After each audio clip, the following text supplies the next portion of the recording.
We're back. It's a beautiful Tuesday morning to be alive. February the 18th, we got a special guest, Mr. Chazz, Palminteri, Academy Award winner, fucking diver, everything. He's done it all. Producer, the whole thing. And we got Lee Syed over here. He owns a restaurant. I was watching some movies this weekend, and I just typed in your name. Yeah. And I live in the city, and I was like, Chazz Palminteri, and I was like, oh shit, yeah. that looks good. The menu looks great. Italian restaurants, 30 West 46th Street. Chazz Palminteri is at 264 Main Street. Jesus.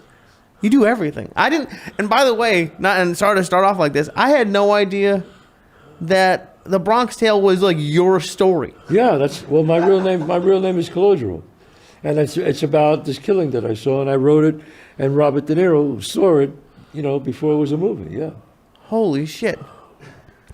Yeah, it was a crazy story, man. Everybody wanted it, but nobody would give me. I had $200 in the bank. They offered me, went up to over $1 million.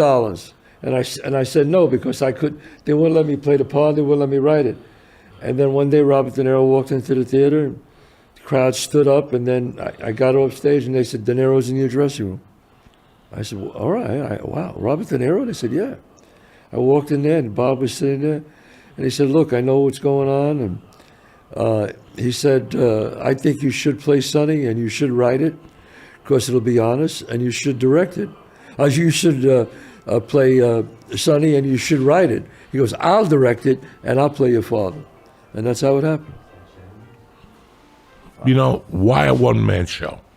What year did this all start? I started writing it, Joey, in 1988. In 1988, I started writing because I couldn't get a big break. I was on Hill Street Blues, I was on Matlock, I was on Dallas. I was getting guest star roles, but I just wanted more. I wanted to be in movies. And it's very hard, it's very difficult. And then finally I said, well, if I write something, I was at the lowest of my career because I ran out of money then.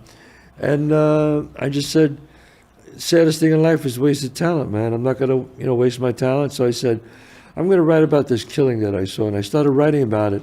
And I performed that on stage first. It was like 5 minutes, and I did it. And the place my theater just went crazy. And each week I would write more and more. And then I would perform it on Monday nights. Then I would take 5 minutes out of the 10 minutes, like a comic does. Yeah, no. Same thing, just workshop it. And at the end of a year, I had 90 minutes of a fucking tight show, man. That was really tight. I borrowed some money off a friend of mine. I put it up. The fucking reviews were outrageous. All of Hollywood kept coming. The theater, it was only a 99-seat theater. We had to get out of there. The crowds were too big. We moved into a 400-seat theater, and even that was too small. But I stayed there, and everybody came to see it. Nicholson came, Pacino came, Burt Reynolds came, Robert Redford came. They all wanted to play Sonny, and I was like, no, I play Sonny, And they kept offering more money. Then it went up to over $1 million. And I still kept saying, no, I'm not doing it. And then one night, Robert De Niro saw it, and I went in the back, and he said, man, this is a great movie, man. He said, you did the whole movie on stage.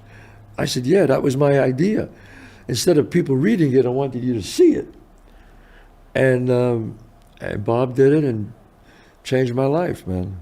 Now, how come there are no more one-man shows now, besides yours? Nobody else is doing a one-man show anymore. It's really... First of all, it's really, really hard. A one-man show, a good one-man show. Most one-man shows are not good. They're just pontificating, Yeah, my mother had cancer, and then I did. It's always, it's not, it's hard. See, mine is not really a one-man show. It's a linear story. It's a movie. Like a comic goes up there, and he's funny, he talks about this, then he talks about that, drinks some water. My show is not like that. My show is straight through, without stopping. All the scenes of A Bronx Tale, I do. Different. Well, is that a normal way, like the way you wrote and workshopped? No. Originally? Because that sounds like that's how comics do it. That's how I've never heard of an actor doing anything like that. Yeah, no, I did it. I figured I'd just keep trying stuff out, and because I had an audience every Monday night at my theater, so I would keep trying it out. So you know how it is. You know, on stage something's working, something's not. I would tape everything. I had a cassette player, and I would tape everything, and then I would say this word, and then you hear comments from the audience. You know, oh, I didn't like this, I didn't like that, and so once in a while somebody says a great idea, and you go, fuck, well that's a good idea, and you incorporate that, you know.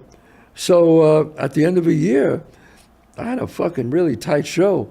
But still, I didn't know if it worked because I never did it straight through. But then when I did it, the fucking crowds just went. Joey, it was a phenomenon. It only happened twice in Hollywood. Twice in the history of Hollywood. Sylvester Stallone and me. That's it. Where it was insane. I mean, I had producers following me to the men's room in restaurants. In the men's room. You know, Al Ruddy, Al Ruddy. Oh, great Al Ruddy, I love him. I got to know him really well after I met him. I was taking a leak in the urinal. The guy comes right up next to me at the Palm in Beverly Hills. And he goes, you Chazz Palminteri? I'm looking at him going, yeah. He goes, I just saw it 2 days ago. Fucking love it. I'll write you out a check for $1 million. What do you think? And I'm going, I really can't talk right now. You know. So I said, you got to call my agents and we'll work it out. He goes, I'm telling you right now. I said, Al, call the agents. You know, it was crazy. Joey, it was crazy. Burt Reynolds wanted to take me out to dinner. Everybody wanted to take me out to dinner. But they wanted that role. And I said, nah, nope, no fucking way. And then when I met Stallone, because I did a movie with Stallone right before that, I told him what was going on. He said, I heard about what's going on with you. I said, yes, Sly, and I actually thanked him because I said, you did it before me, and so you made me believe that it can happen. And he said, if you believe it, hold on. And I said, all right, I am. And I did. You just kept saying no. Fuck you know, Joey, people say, how could you turn down over $1 million with $200 in the bank? And you know what I say? The first offer was the hardest. And as people who grew up like we did, the first offer was $250 after 2 weeks of doing it. And to me, that was like, that came out of nowhere. $250,000? I was like, can I call you? Can I speak to you tomorrow? I was a little like shook up by it. And then I hung up and I called my parents and they said, well, what do you want, son? And I said, look, I really want to play the part. I don't want to give it. They said, don't worry about us. If you're worried about us, we'll be fine. Because I wanted to take care of them, you know? And then I said, fuck it, I'm not doing it. And once I made up my mind, then it was just numbers. 500, yeah, 750. It didn't fucking mean. The 250 was the hardest. $1 million, $1.2 million, I'm going, yeah, but can I play the part? I said, no fucking way I'm doing it. And everybody in Hollywood said, you're going to blow it, they're going to walk away. I said, no fucking way they are. Because there's too many people who wanted it. I'm not exaggerating. Every number one director, every producer, every studio head, every main actor wanted this part. Were chasing me down. It was crazy. You know, it's crazy that as you were telling this story, I was thinking about Frank Pesh, 29th Street. Yeah. How, that's a fucking great story. Great story. Great story. And he sold it, but they had the Australian play him. Right. What the fuck? They gave him a role as the brother. Yes. He was still in the movie. Yeah. But they gave it to Lampaglia, Anthony Lampaglia. Anthony Lampaglia is very good. But, yeah, he was good. He's very good. And he is Australian, but he is Italian because a lot of Italians are Australian. He got mugged in Beverly Hills. He did. He was telling me one time. He's a good guy. He was walking and they pulled up with a gun. Yeah. And said, give me your money. He's like, what?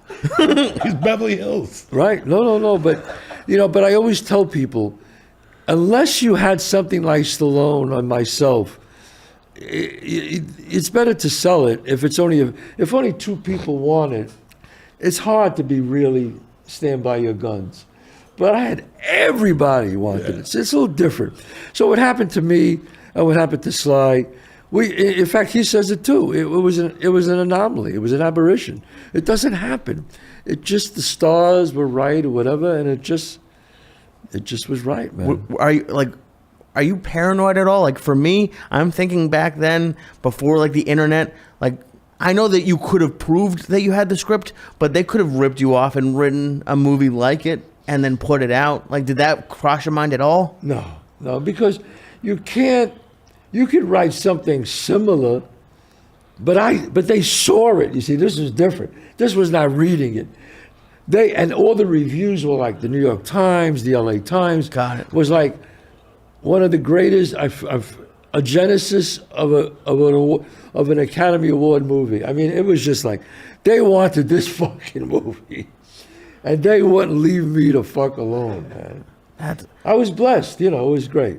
What does that feel like after you haven't and really I have to done? say, my Lord Savior, Jesus Christ, he was right there. He's the one who I put his hand on my shoulder and said, hang in there, kid. And I hung in there. Is that because, I mean, after, like, for even the money sounds great, but like being like I don't want to say struggling, but being an up and coming, a struggling actor, to have everybody like you now you're the most popular guy. Yes. That must feel great just in itself, even without the money. Yes, I went to a shrink. Oh yeah, I went to a shrink. You think I'm not fucking around? I went to the #1 shrink in Hollywood. His name was Dr. Phil Stutz. He's on Netflix. They did a special on him. He's the #1 shrink, the greatest shrink in the world. And I found out, and he took me, and I walked in. He goes, I'll never forget it. He says, "Why do you want to? Everything all right?" I go, "Yeah." He goes, "Well, why do you want to see me?" I go, "I'm about to come really famous, and I want to make sure I don't fuck it up." And he looked at me, he said, "Nobody ever did that to me before." I says, "I'm serious." And you know what? I was 39 years old, and I was been around a long time, and it took me back. I mean, I was like, whoa, what the fuck? From literally an unknown actor. I mean, I was on Broadway before that in the early 80s. An unknown actor too. I'm on fucking huge billboards all over the world with Robert De Niro. And people are just, it is all of a sudden, I mean, I did all right with girls, but now it's like every fucking supermodel wants to talk to you. Everybody wants to meet you. Everybody wants to be in the Chazz Palminteri business, as they tell the agents. Right. It's insane. So I had to grab a hold of myself. And I wasn't married. So I was okay. But it was, and I talked it over with my shrink, and he said, anybody who's famous before the age of 30, it's a crime. You can't do it. You just can't do it. I mean, I had to hold on like in a chair because it's fucking scary, man. You're broke, and now you're getting millions of dollars for movies. Now you're face, and it's like, what the fuck is this? Well, I don't have it in front of me, but I was looking you up yesterday.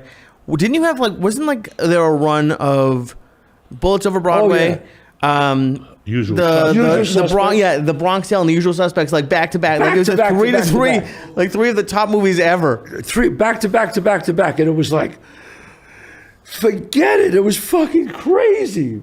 It was, I'm telling you, it was crazy. Now, from the time De Niro told you that in the green room Yeah. to this time to get on set, how long? Well, he had 2 movies that he told me he had to do. He was committed to. It was 2 years. He said, "Just wait." God. Yeah, he said, Just That's wait. fucking brutal. it was brutal. Oh, It was brutal, but you know what? It was okay because I got paid. So I had a few $1 million in the bank. oh, they paid you already. Oh, they paid me. Oh, then fuck them. Don't call back. No, You know what I'm no. saying? Don't And even didn't call. Bullets Over No, Broadway come out first? I got paid everything except when I was going to be the actor. Right. So I got over $1 million as the writer. So that was good. So I waited. So I had all this money. So I had a new car, and I'm living in L.A. I'm doing a movie with De Niro in a little while. So I'm fucking, I'm flying, man. And am I wrong, or did Bullets Over Broadway come out first? No, Bullets Over Broadway came out after Bronx Tale. Oh, it did. Okay. It did. Oh yeah, and then I had another one, Jade, and that. Yes, I Jade, saw that. And Jade, With I was fucking on a streak. With Red Dog Yes. from CSI. Yes. NYPD Caruso. Blue. David Caruso. And so Stallone's wife. Yes. Right? Well, that's his wife, his girlfriend. Yeah, I forgot her name. Flavor. Yes. Isn't she the model in that movie? Yeah, Yeah. Jade, yeah. Yes, I forgot her. Yeah, she was great.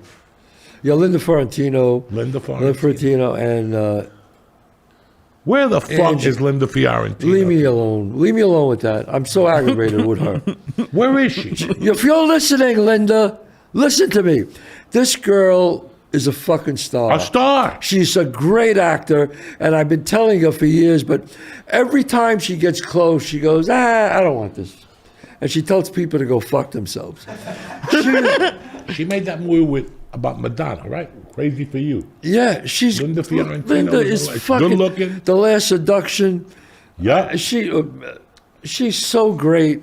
I want her to come out of retirement. I hope she didn't retire. She's so great, so wonderful, so fucking sexy and hot, and she should be fucking out there. But you know, some people they don't want it. I don't know. She annoys me with that. Linda, if you hear this, you're pissing me off. Yeah, me too. Somebody tell her you got to come back. Really, she's great, So man. for 2 years, it's like when you get the call that you got the movie. Yeah. Like, that's why I hate when they call you and they go, this movie's shooting in June. Go fuck yourself. I'm old school. Tell me when it's shooting. You want me to audition now? Right. It's shooting in March. Okay? No, I had to wait 2 years. Oh my God, because you go to wardrobe and then now in today's world, back then you didn't have it. Now you got to look over social media. Yeah. That you don't tell somebody fuck you on social media because as you're getting hired, they'll fire you. Yeah. Because you told somebody to go fuck yourself. Right. So the whole time you're always like, when am I going to get fired? Like that's the way I think when I go Really? to a movie. If I have a long time on a movie, I'm like, I'm going to get fired. Well, you going to say something or do something? Both. Both. So I might as well I want to shoot it out and get out. Yeah. Like, you know, like I worked with Tracy Morgan. Yeah. And you know Tracy. Sure. He's fucking out of his mind. Yes. And I'll never forget that I asked Adam, why'd you shoot Tracy out so fast? He goes, Tracy's that funny, plus you don't want him around. And I never forgot that. Yeah. And then I saw how the girl treated him on that show, 30 Rock. 30 Rock. Yeah. The pilot of that. How did she treat him? She treated him just like that. He's a dangerous guy. Really? Like, not dangerous in the sense that he's going to do something to you. Right. He's just dangerously fucking funny. Oh, Anybody who he's tells a so woman, smell my funny. finger, it smells like rape. That type of shit. Oh, you don't God. want them around that long on the set. Yeah. So they get on the set at 7, shoot them, and get them the fuck out of there by 10. Right, And I you see. live your life the rest of the Yeah. day. You're not going to if the longer you have them sitting back there, It's no- animals like that, like me, the longer you have me sitting back there, the more you got me brewing. And if that room ain't got windows, like I learned that, I got to sit somewhere where it has windows. Right. If I'm in there for too long, and I don't mind smoking Yeah. a joint and reading a book for 6 hours. Right. I got nothing against that. Right. That you're paying me for the day. I don't give a Yeah. fuck if you shoot me last.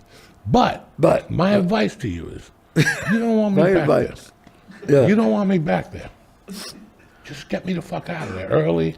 You know, I'll wait. I don't give a fuck. Yeah. But get me out because Yeah. what's that expression? The I don't mind is the devil's work. Yeah. I don't mind the That's devil it. worship. And that's with me. Yeah. Once I get bored, I'm like, you know, so I just want to shoot it out. With Tracy, with 30 Rock, if you see the pilot, while he was talking to her, he made her take him to a strip club in the pilot. Yep. While she waited outside, she was talking to him, like convincing him Right. to be on the show. He's like, I don't know. Let me give this bitch another $1. You got to watch the fucking pilot. Oh my God. And that's when I realized animals like that, you got to shoot them, Shoot him out. Yeah. get them out. They're going to fucking, you know.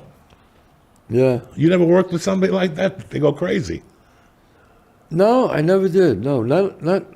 I love Tracy. He's great. He's funny, but I work with a couple of people who are alcoholics. That's rough. You know, when that's rough when they come in and they're just. I won't say who they are. Dog, But, I watched the movie the other day, and we'll talk about it later. But this motherfucker was high on heroin while yeah. he shot this movie. Jesus. And I know he was on heroin for a long time. But there's a scene, he's in a courtroom, and the camera's not on him, and he's nodding. He's trying to focus on the judge. Right. But he starts fucking nodding, and you're like, oh my God. Yeah. That's kind of crazy. I could smoke a joint and shoot a movie. Yeah. See, I can't. And No, I that's can't where do it anything. I can't do anything. 2 hits off with the roots just to loosen it up to make Yeah. craft No, service I'm a little always. better. I'm very relaxed. Yeah, so. but I can't drink or no, I people can't. fucking. When I did the longest yard, those motherfuckers were making margaritas at 10 a.m. The wrestlers, because wrestlers don't play. Yeah. They don't play. Russ They is told party. Adam, if we're not out there by 8, Yeah. we're going to get margaritas. And they bought a blender, Yeah. and they would get fucking blenders, plural. Wow. And they had the big cooler with Right. ice, and they would sit out there, Goldberg, and those motherfuckers were out of their mind. No way, really. That's why I loved them. I loved them. They were like, Yeah. 12 o'clock, we're not shooting, we're done. Yeah. Then they go back to the hotel, take a nap. Yeah. I just had a wrestler on my show. He was great. Karen Cross. Oh, they're great. He's great. What a great guy, man. They're ultimate. I learned a lot from wrestlers on how to treat people. Yeah. Because they're the ultimate, like Kevin Nash. That motherfucker can getting beat up. If you go up to him and ask him for a picture, he'll hold the guy's hand and take a picture and keep fighting with him. Wow. Like those guys, that's a different training. They Yeah. train differently. They're more audience. Right. They're very Right. audience Right. savvy. Wow.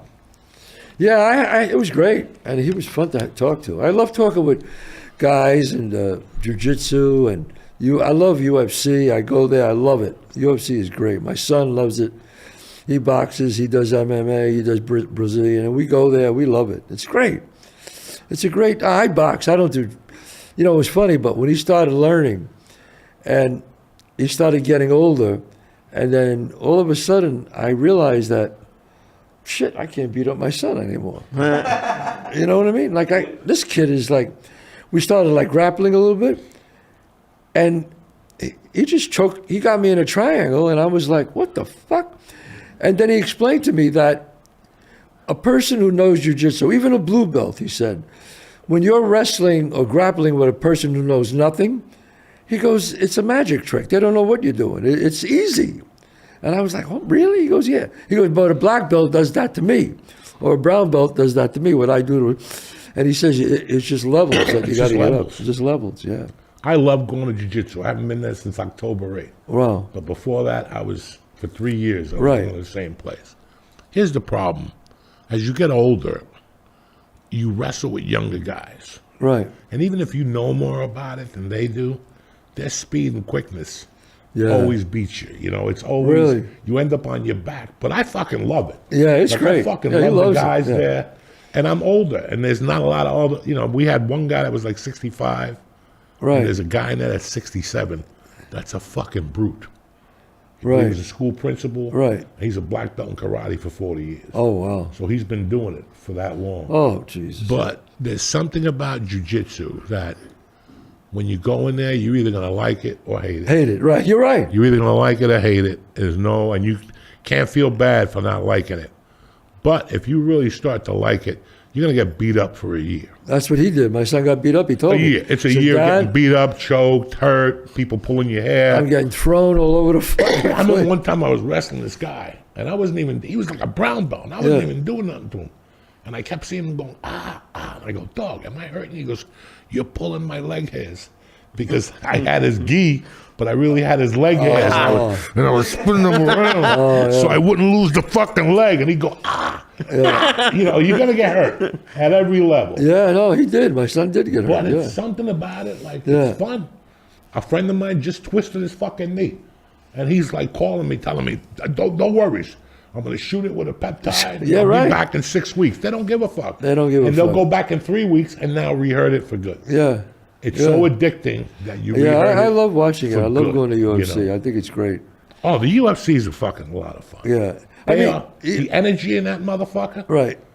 the energy. Right. Yeah, Is it's mind-boggling. crazy. You know, Joey, I always wanted to ask you, because I always ask people who know, and I know you know about jiu-jitsu. I just box. And I asked my son about it, and he said, "Well, Dad, sometimes it can overcome, but I don't. If you had a guy who was in the street, but a young guy, big, strong guy, but knows nothing about grappling, but a big, tough guy, and he fought the #1 jiu-jitsu woman in the world. In other words, she was a black belt in jiu-jitsu. Who would win?" He said, "There's no Mackenzie guarantee." Dern will fuck you up. Who? Mackenzie Dern Really? will fuck you up. I'm talking about a big, strong guy like a fucking. Listen, she's not gonna twist him, but she's gonna neutralize him. You think so? But what about Those people that are black belts like that, like she's a Brazilian black belt. Have Right. you ever seen fucking Mackenzie? No, Dern? I haven't. No. She's like a supermodel. But what about if this guy grabs her by the fucking hair and grabs her Listen. neck, Joey? She has the patience Right. that she'll fucking breathe through it and at least get hooks on them. Really? And she's a black belt. Yeah. So she'll get a leg somewhere. So if you had to bet money, you fucking would bet on the around woman. you. You would bet on the woman. At that situation, I'll bet on the woman to neutralize him. Yeah, right. After a while, it's a woman and her strength. Yeah, that's it. It's Yeah. strength. But I can guarantee her, Katsungano, there's a lot of women that are Right. fucking really good jujitsuers. Yeah. They'll break something on you. Yeah. And if you really think about it, jiu-jitsu is made for a woman. All the aspects of it Right. is for a woman. My you're daughter right. was into it till she was 10, and I lost her. Yeah. Because you don't understand, that's their playground. A woman's playground is on her fucking back. Yeah. And if she could defend herself from her fucking back, Right. that is something that you can't, it's priceless. What do you think Joe Rogan would say about that? He would bet on the woman too. That Well, would. it depends on the, like, there's a fucking chick, Gabby Garcia. She's bigger than me. She just fought Craig Jones in Really? a competition, and Craig Jones choked her out. Again, but, you know, Gabby. But that's a good, great jujitsu person. That's a- I think. Are you saying like a fight or like a in the street? No, she said he's a street No, guy. I'm talking about a street. Hey, guy. fuck you! Right, Fuck fuck me you. off! Yeah, and that in the, type of in the shit. street, I 100% bet on the woman. I think they have videos of it of like, Yeah. especially of like guys who are like kind of assholes going to jujitsu gyms, Yeah. and like they talk shit.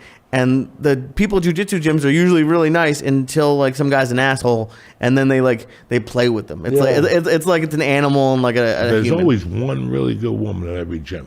Yeah. Like where I was going, there was a purple belt at night that was really good. I never rolled with her, but in the daytime, there was an Indian girl that started coming in. Right. Married, 2 girls. Right. That's how she got into it. She brought her girls. And I asked her, what made you come in here? We all called her Ma. Ma, Yeah. the fuck? You're a fucking fox. What made you come in here? She's like, I brought my girls in here.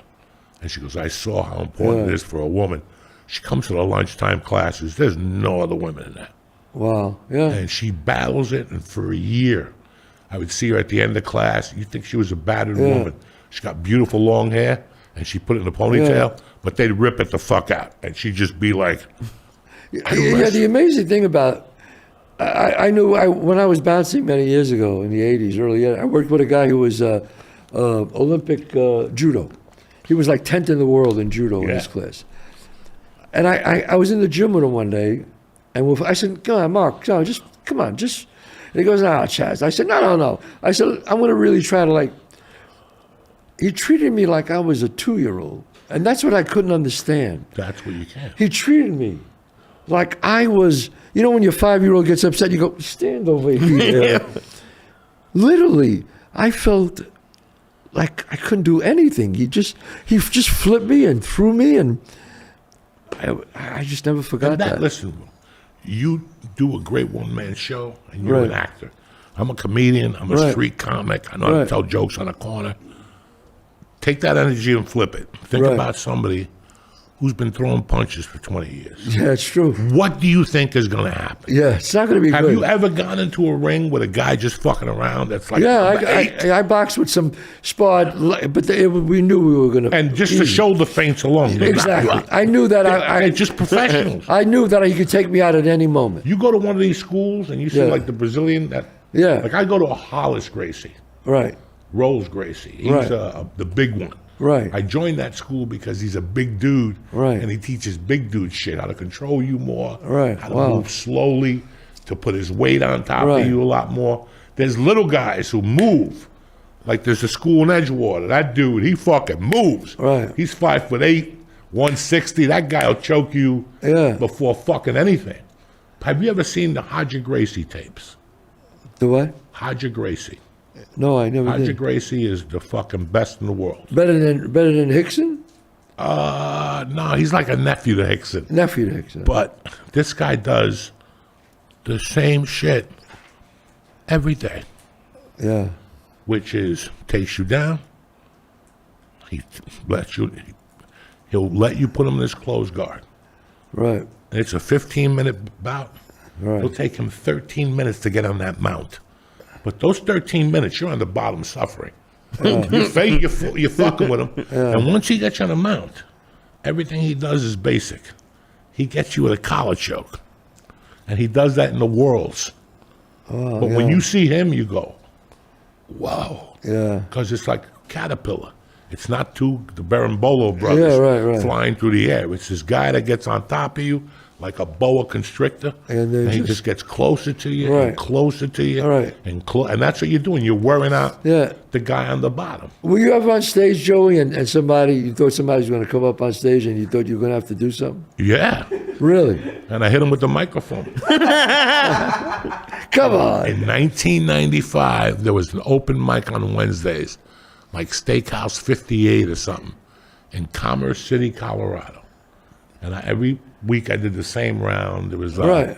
There was a tortilla plate. What's the taco place on fucking Thursday night? Right. The one on the West Coast. They got them all over El California. Torito. El Torito was Right. Thursday. Wednesday was that. Tuesday was an Elvis impersonator from Brooklyn Right. that had a restaurant in Vegas, and he was the first Elvis impersonator, like 1968. Wow. Now he was 400 pounds, and they paid him off. Caesars gave him like $500,000, and he opened up a little Italian restaurant. And every Tuesday, I would go up there on Tuesdays and crack some jokes. He had like an 8-table restaurant. Right. And he would come out at first as the chef. And then he'd Come wink. on. Listen to me. Then he'd wink at me and he'd go in, and I'd go on stage and eat a bag of dicks for 15 minutes. I'd be up there just telling stupid jokes and dying. People Right. still be eating their Italian. And after 15 minutes, he'd come out dressed like Elvis with a towel around his neck, and I'd go, "Coming to the stage, Elvis Presley, Dino," or something like that was his name. And he'd come out and fucking do the moves and the kicks, and he'd get drenched in sweat. And then he'd go to the tables and he'd talk to the people and he'd sweat on their meatballs. It was fucking classic. Yeah. Tremendous. This is what I see as a comic, as a young comic. Yeah. But on Wednesdays, I went to this place and they were flipping beer caps at every comic. Motherfucker kept flipping beer caps. Yeah, that's not that. Yeah. You know, and they were drinking beers and ripping the labels and then flipping and I went in there, I was going through a divorce. And I was in no fucking mood. Right. And I went up there and I go, before the show even starts, if you flick one fucking thing, I'm going to fuck you up. I didn't even say that, and the beer thing went flying by me. And I go, come on, motherfucker, because I wasn't going to go after them. I have to bring them to my territory. Yeah, right, I got right. the mic stand, and it had one of those microphones that had batteries in it. Yeah. I didn't know this. And they came closer, like, he charged me. And I'm Right. like, this is easy. I picked up the thing and just banged them in the fucking head, and the microphone busted. Oh. The batteries went out. He started bleeding. And his buddy stood there, and I go, you want? And he just left. Wow. And I finished my steak. They said the cops are coming. I got in my car and I left. I didn't go back for like a month. It was all forgotten. That's funny. Oh yeah, I'll say yeah. But I've seen comics go through some shit sometimes. there's guys that listen. I'll tell you what happens. A girl goes home and tells her husband that her and her 8 girlfriends from work are going to go see a certain comedian. Yeah. There's like 8 of them that are really good looking. There's always that one husband that tags along. I'm going with you. Is Maggie going? I don't trust her. You know, she dates a Right, fucking right. Spanish dude, you know. Right. Those are the guys you're always going to have a problem with. Because they're the ones that sit there. Sit there like that. He ain't funny, you know, to try to. And then you have to say something to him. Then he says something. And, Yeah, comedy is fascinating to me. I mean, I was never a stand-up comic. I was always an actor, but I'm fascinated by stand-up comedy. I really am. It's fascinating to me. And I talked to Chris Rock about it once. I did a movie with him. And I said, what's the number one thing a comic's got to learn? And he said, don't be afraid of the silence. no. He says, once you're not afraid of the silence, you got it. Let me take a breather real quick. We'll talk about BetterHelp for people who need a psychiatrist that didn't get those movies. You know what I'm saying? There's people that haven't gotten movies and are still in LA right now. Yeah. What am I going to do? Call BetterHelp. God damn it. About people in Hollywood who didn't make it yet? Was that it? Well, we were talking about that, but that was just a jokey poo. Oh, We were okay. talking about time and comedy. Yeah. That you're fascinated with stand-up. Well, I'm fascinated with it. so the fuck was I. And I'm still fascinated with it, and I've been doing it now for 30 years. 30 years. Now, do you 91. know what you're going to do when you get on stage, Joey? I have a direction.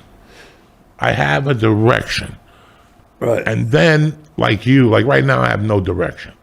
Lately, I have no direction. I'm coming up with little bits. Right. And now I have a month off, and that gives me time to polish 2 I see. bits. Like I started working on them today. I have an idea. In the back of my mind, I just want them to fucking laugh.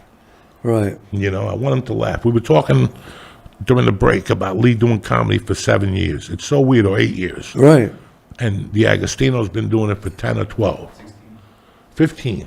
15. 15. Now, when does a comic feel like he made it? When he does, okay, when you fill, if a comic could fill up a comedy club, 300-400 people, that's pretty good, right? Mm-hmm. What now? Then you move to theaters, like 1,000 to 2,000. Would you say that's pretty good? That's really good. That's real good. That's really good. Now, when you get like over 3,000 or 4,000, that's something. Sebastian Arenas. That's arenas. That's Joe Coy. That's Gabriel. Look, that's heights that you just dream about. Right, but does the average comic, would you say, when he hits like 2,500, that's good. That's good. That's really good. That's really good. You asked me a question. What was the question? When do I thought I was successful? Yeah. When I didn't have a day job no more. Right. That's the first fucking hurdle. When you're making the money to. That's the first fucking hurdle. How about you, Lee? I'm surprised to hear you say that it was there. That's the first hurdle. That is a first hurdle, but because you said. Well, you said successful. What I think, Chazz, you said when you made it, like when a comic's made When it. you feel like, all right, you know. Because like my thought when I was listening to you, Joey, what I thought you were gonna say is like, to get to that level, you have goals, but then when you got to theaters, comic, you always look bigger. So like, are you ever really fully satisfied? But I do think that's I like that. That's where your head is at, to just be like the first hurdle is day job. Day job. Yeah.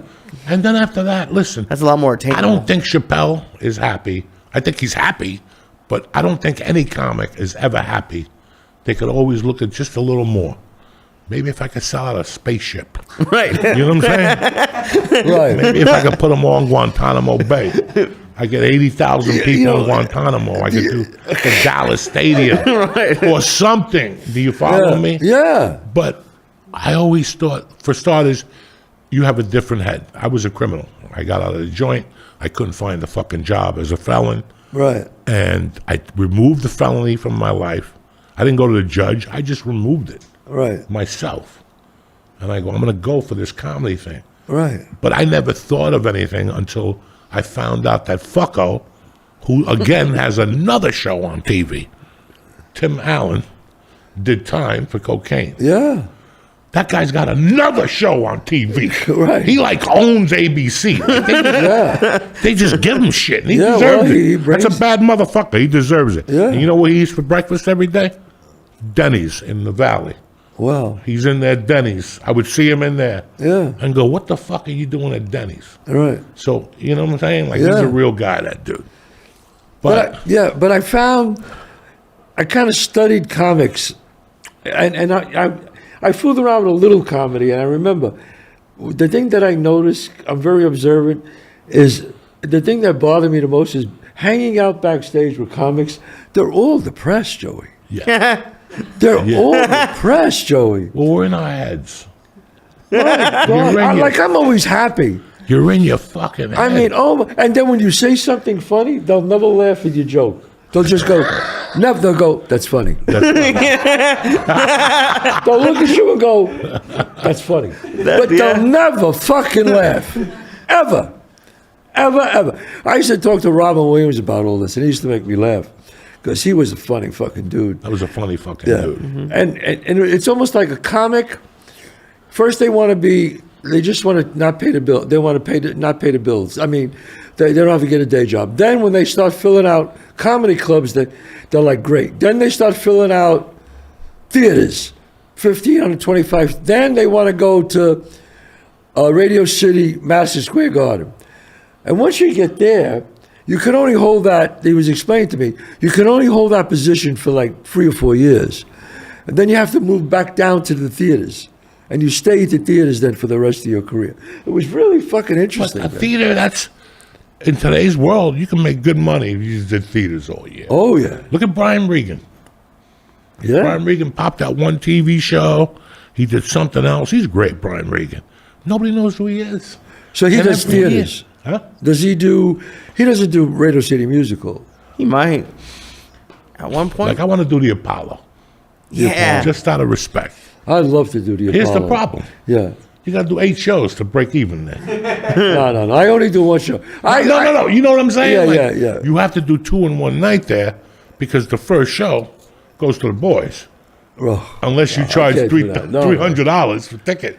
So the first show goes to the boys. Yeah. Since you're there for the Yeah. second show, yeah. now the second show is all profit pretty much. Right, So yeah. you got to do 2 fucking shows in a night. And that's what, I would love to do the Apollo. Fuck would the love- Beacon with a bunch of white people playing the violin. I don't want to hang with them. Yeah. I want to go no. up there with the brothers. Jack. I have a very big, African American following. Oh, I love it. I You would know, love and to I do would that. love to do the Apollo Theater. The Bronx. Some theater in the Bronx. They'll always Paradise. I thought about that. Some theater in the Yeah, in Bronx. the Bronx, that, yeah. I got to do, out of respect for my mother before I die, I got to get a date at Yonkers Raceway. Yeah. And they got to have a theater up there or something like that. Do they have a theater in Yonkers? Yeah, the midnight show at Yonkers. They do? No. Oh. That's the last track that's That's open. okay. And I always tell people, when people go, well, my uncle was a degenerate. Well, what did he do? He went to Meadowlands every day. That's not a degenerate. Yeah. A degenerate is somebody who goes to Meadowlands, then rushes over and catches the end of the aqueduct, right. and then Then goes home, he- takes a shower, he goes to the- stops at OTB on 181st Street by That's Port right. Authority, Wow, yeah. and right on that road, you shoot up to Yonkers. To Yonkers. And when you walk out of Yonkers in those days, you're going to get shot.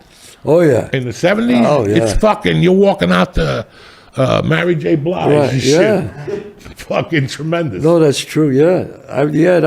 Wow, that's a degenerate. That's a degenerate. Yeah, that was Eddie Mush. That was Eddie Mush from Bronxdale. He was, that was him. That was him. He would constantly fucking, all day, all night, fucking gamble. Let me tell you what we've seen. I don't mean to interrupt you on Mush. We'll get to that later because that's a mushy question for you. Yeah. That's Junior Mush right Yeah, there. he calls me mush for years. Oh, yeah, this guy is the worst. Well, that's, If his you fault. notice, any day now, you're going to get a big movie. yeah. Any day now. The way God works lately, Yes. you're going to get a big movie. I was thinking about this the other day after we spoke because people have to realize one thing, and it's on the conversation we were talking about. Whether you're a boxer, you've been doing it for 20 years. Right. When you're a writer, it takes you a week what it'll take me 2 years to write. You're that apt on it, Well, yeah, black I understand. belt in jiu-jitsu. I apply myself, yes. Look at acting. I was watching something the other day that I was blown the fuck away. I had nothing to do. I was in the hospital and I put on Sons of Anarchy. Why, I don't know. Right. And it was the season when Jimmy Smits came on. Yes. And he was eating these motherfuckers up. He was eating Jax Teller up, which is tough to do. That's a Yes. good-looking dude.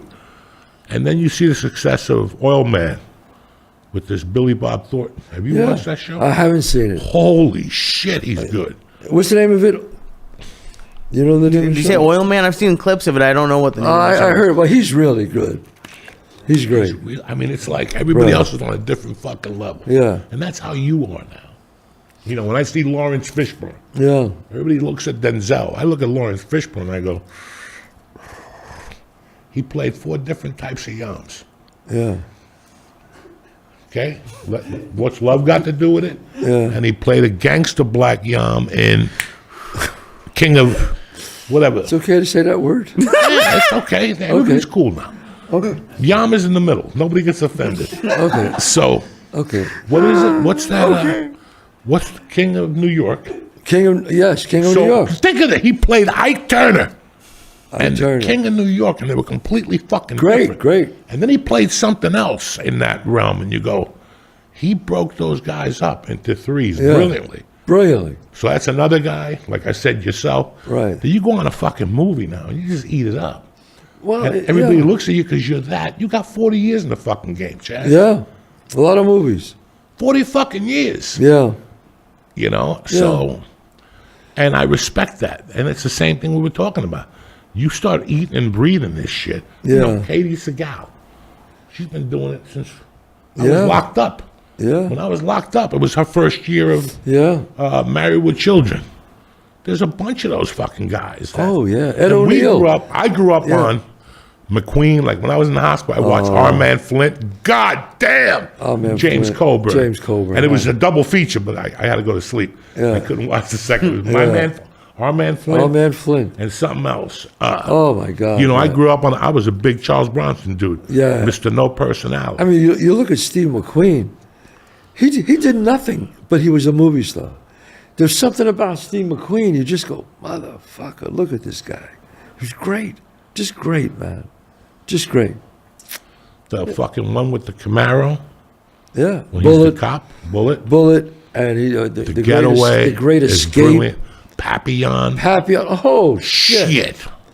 Damn. Yeah, The fact that motherfucker stole Bob Evans' girlfriend. Yeah. He did. If that happened now, people would turn their back on him.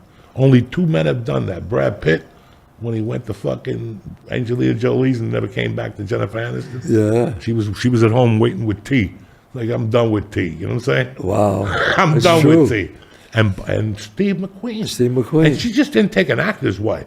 He was the head of fucking movies at Paramount. Or and I knew Bob very well. I liked him a lot. That's crazy. Yeah, he was a good guy. I liked him. Those were different types of dudes. Yes. You know, Clint Eastwood, when he first started shooting those spaghetti westerns. Oh, man. That's why that's so interesting to me. Right. All those actors, how they did all that. They went through a struggle. Yeah. You know, when I shot The Longest Yard, Fucko told me that his roommate at the time was the other fucking crazy guy. Burt Reynolds had a roommate when he lived in New York, and they went to audition for Elia Kazan.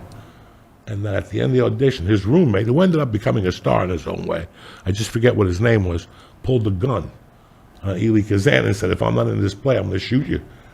He's the one in that movie with the bowling. He's got the hook on his hand. Really? He's an older guy. Yeah. He's old. You know, he's probably dead by now. Yeah. Showed up to the audition with a gun. With a fucking gun. Fucking actors. Some actors are crazy, man. You can't believe the things people do to get noticed. I mean, I've seen things where, one of my dear friends died. One of my closest friends died in COVID, and I was there, and I'm still hurt. My friend Phil Foley died in COVID, and I went to the wake, and then we went afterwards. You go to a restaurant. You know, that's how you do. You go to a restaurant and eat something. Everybody talks. And this guy comes over to me and he says, hi. You know, he says his name, and he was at the funeral. I saw him, and he said, me and Phil were working on a script together. Now I know that can't be true because Phil would have told me. And he goes, and he said that you were going to be in on it with us. And I know it's unfortunate that he passed, but I was wondering if you and I could do it, And I look at him like, I'm at the fucking funeral. You asked me if I want to write with you because Phil's dead. Are you out of your fucking mind? Like, get the fuck away from me. I mean, I was like, do you have any sense of compassion, of feelings, of... I don't know. Some people are just fucking crazy. He just figured I was there and he's never going to see me again. Let me take a shot. And I had the script with him. Had the script with him. Listen to me. My car's on fire. I'm changing a flat, and I don't know how to change a flat. I'm doing my best. I'm pumping. This is about 9 years ago. And some kid screeches over. And I think he's going to ask me, he's going to say, do you need help? This motherfucker came and goes, hey, Joey, remember we read a script together? Are you interested? I looked at him, and I go, get the fuck away from me. I'll never, ever forget that. And I've had people now, like when I went to the hospital 2 weeks ago. Yeah. First day I went in there, I was dying. I couldn't breathe. Yeah. I was like purple. And some guy came up, can we take a picture? I'm like, man, I've had that, man. what the fuck is wrong with you? I fucking had that. I fell asleep at the wheel. You could be diving. You could I be diving. fell asleep at the wheel, and my fucking car hit a tree dead center. Knocked the tree down. The wires killed all the fucking power in my neighborhood, in Bedford. I wiped my own house out, and the fucking police came, and they got me in the ambulance. I was fine. The airbags, really, I had. It was like a big Mercedes, so no, I wasn't even hurt. But they said, no, you got to get in the gurney. So they put me in the gurney, and the guy comes up, he puts the thing on my neck, and he goes, "Fucking A, Usual Suspects. I love that movie." And I look at him, he goes, "How was that movie?" And he's talking to me, and I'm like, is he fucking serious? But then later, he goes, "Chazz, you know what? I don't want you. I said that to you because I wanted to see if you were, coherent and you could know what I was saying." And I said, "Oh," I said, I didn't know. I didn't know what the fuck you were doing. But he did recognize me. But I had a fucking guy in Hollywood. This was the best. I'm in a diner. I'm in a diner with my buddy, and I hear a guy going, "Joey, my hand to God, true story." And I go, "What the fuck?" So I get up and I look, because we were at the counter, and I look at the tables. There's this guy, and I see he had a steak, and he's choking, and he's pushing the waitress away like he was embarrassed or something. And she's going, "Let me try to help you." He's going, and he was fucking dying. I go over to him. I put my hand, and I give him the thing, and it wasn't. I don't even think I did it, because whatever I did, it popped out, and it pops out, and he looks at me, and he goes. I said, "Man, you want to go to the hospital? You okay?" And he goes. "You're Chazz Palminteri." And I said, yeah. He goes, "Wait a minute." Wait. Puts his hand in his pocket, takes his fucking wallet out, takes a fucking card out. He goes, "I got a great script for you." Oh my God. And he goes, "You call me. I got a great script." And I'm saying, "Sir, are you all right?" Now, I didn't think of it at the time, but I walked out of there with my buddy, who was an actor, and I said, "You fucking believe that crazy fucking guy?" He goes, "Chazz, it could have been a setup. He could have saw you and did it." And I didn't think of that. I said, "You know what? I don't Anything's know. possible Anything's in that fucking possible." city. People go to AA meetings. Yeah. That's the only city where people go to AA meetings, tell you a story that they're clean and sober, and they're there to give you a script. Yeah, I heard that. That's the only town. There's no decency. No decency, no. And they always try to give you something for somebody else. Mm-hmm. That's when it really pisses me. "Hey, can I talk to you about something? I really like your comedy. Do you mind giving this to Joe Rogan?" And you're like, "No." People say, No, I'm not giving him that. The reason why he's my friend is because I don't give him that. Exactly. Robert De Niro. You know how many say. times I get a script? "Could you give this to Bob? Could you do this to Bob? Could you set me up with Bob?" I go, "No, I don't fucking do that." I said, "What are you, crazy? I don't do that, man. I won't do it. I won't do it." I gave Bob 3 scripts in my 35 years of knowing him. Have I ever given him 3 scripts? And 2 of them were mine. And he did both of them. And the third one was, well, I didn't give him the script. I shouldn't say, but I called him and told him that I read this. And that was, what was the name of that movie that he did? I can't think of it. It escapes me. No, they asked me to read this thing. I read, Analyze This. And they said, "Would Bob be interested in this?" I said, "Bob be interested?" First of all, I read it. I said, "It's fucking great. It's fucking great," But not knowing, they called Bob. I said, you know how you get Bob De Niro? You make an offer. Here's $20 million. Read the fucking script. I'm not bringing him anything. You know what I mean? What the fuck?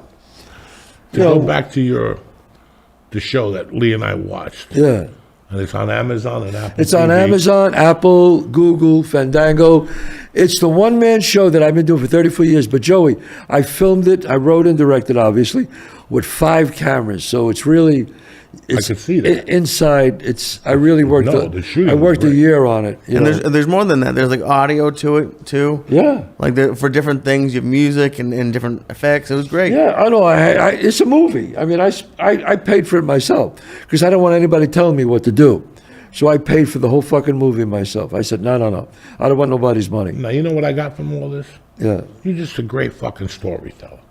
And when I went to see the Yeah. show at the Beacon, I knew right then. I go, this guy's just a phenomenal storyteller. He knows how to keep. A lot of people don't have that. Yeah. They could tell you a story, but then they can't keep you. You could keep me and take me through different emotions, and then you do all the characters, which is mush and fucking this Right. guy and that guy. You know, I thought it was great, but that's the bottom line. You grew up in the Bronx, and you went to get apples on the corner. When you went to get an apple, there was always action going on. There was all these Ba-da-beep, characters. ba-da-pop, ba-da-poop, and you talk, and everybody had a nickname, Right. and a nickname that hit home. Everybody. Do you know how many guys came over to me and said, you robbed my story? Do you know how many guys in all these years have told me that? You know what? That was my story. This one guy was a stand-up comic. I'll never forget him. And he said, you stole my act and you made a movie out of it. I go, leave me the fuck alone. Get the fuck out of here. You know what I mean? You know what they say? You know, an orphan, a success has one father. An orphan, a failure is an orphan. It's so true. So fucking true. I hear. Listen, we all had that story. Yeah. You know, at one point. Of course, everybody We all had all had these that guys. story. Well, then Okay. you should have wrote the movie. You know what I mean? But you're a phenomenal, like, up there. That's what cultivates these people. That's what the mob genre is. It's a genre that's kind of weird, but it's part of our culture. Right. You know, right. now you make an Italian movie, the Colombo people come after you for fucking. It's You know, you can't make a fucking. I'm surprised that Sharippa's commercials lasted 3 weeks yeah. because the Oh, he- Anti-American Association comes right. He's very well liked, man. No, but he's well liked. He's fucking well No, liked. no. I'm not saying anything bad yeah, about the commercial. yeah. I'm just saying that for 10 years, I shot mob commercials for Pennzoil, Yeah, right. Dairy Queen, Right. You know, fucking Prudential. Right. Die Hard was the best. Right. Die Hard, we went to bury a body and we left the headlights on. Right. And then when we go to turn the car on, it's dead. And now we're stuck out. You know, I did them all. They ran for a week. Then your agent called you and said, your commercial got canceled. The Anti-Italian Federation called and said that fucking, what's that food chain? I did them. That lasted 4 weeks before the Italians came out. Yeah. You know what? I have a thing with, and I have beef with the Italians about this because they came to me a few times. And I said, look, Bronx Tale, first of all, Bronx Tale is not a fucking gangster movie. It's a family movie. I said, that's why it's been around for 34 years. It's a family movie. And I said, do you expect Italians not to work? Do you expect us not to work? I said, if you work and you don't like it, shut it the fucking thing off. You know what the best part of that family movie is? When you beat the fuck out of the bikers. Let me tell you something. That's a family scene, right from the ABC after school special. Everybody said, No. every time I do that thing in theaters, fucking standing, clapping, applauding, I go, now you just can't leave. Crazy, man. It is fucking, and the characters, like we sit here at night, like I put a lot of my friends on here. Right. Because all these stories you tell over the years, Yeah. these fucking tuduzes, oh, that didn't happen. Okay, motherfuckers. Yeah. I'll start bringing these motherfuckers in here. Right. Well, you see, here's you're like, there's this, you got to be a great story. You got to have great stories and you got to be a great storyteller. So there's this guy, Bobby Moresco. I don't know if you know who he is. Bobby Moresco wrote Crash, which won the Academy Award, and he wrote $1 Million Baby with Paul Haggis. He grew up, he was like a Westie. Grew up in West, down Hell's Kitchen.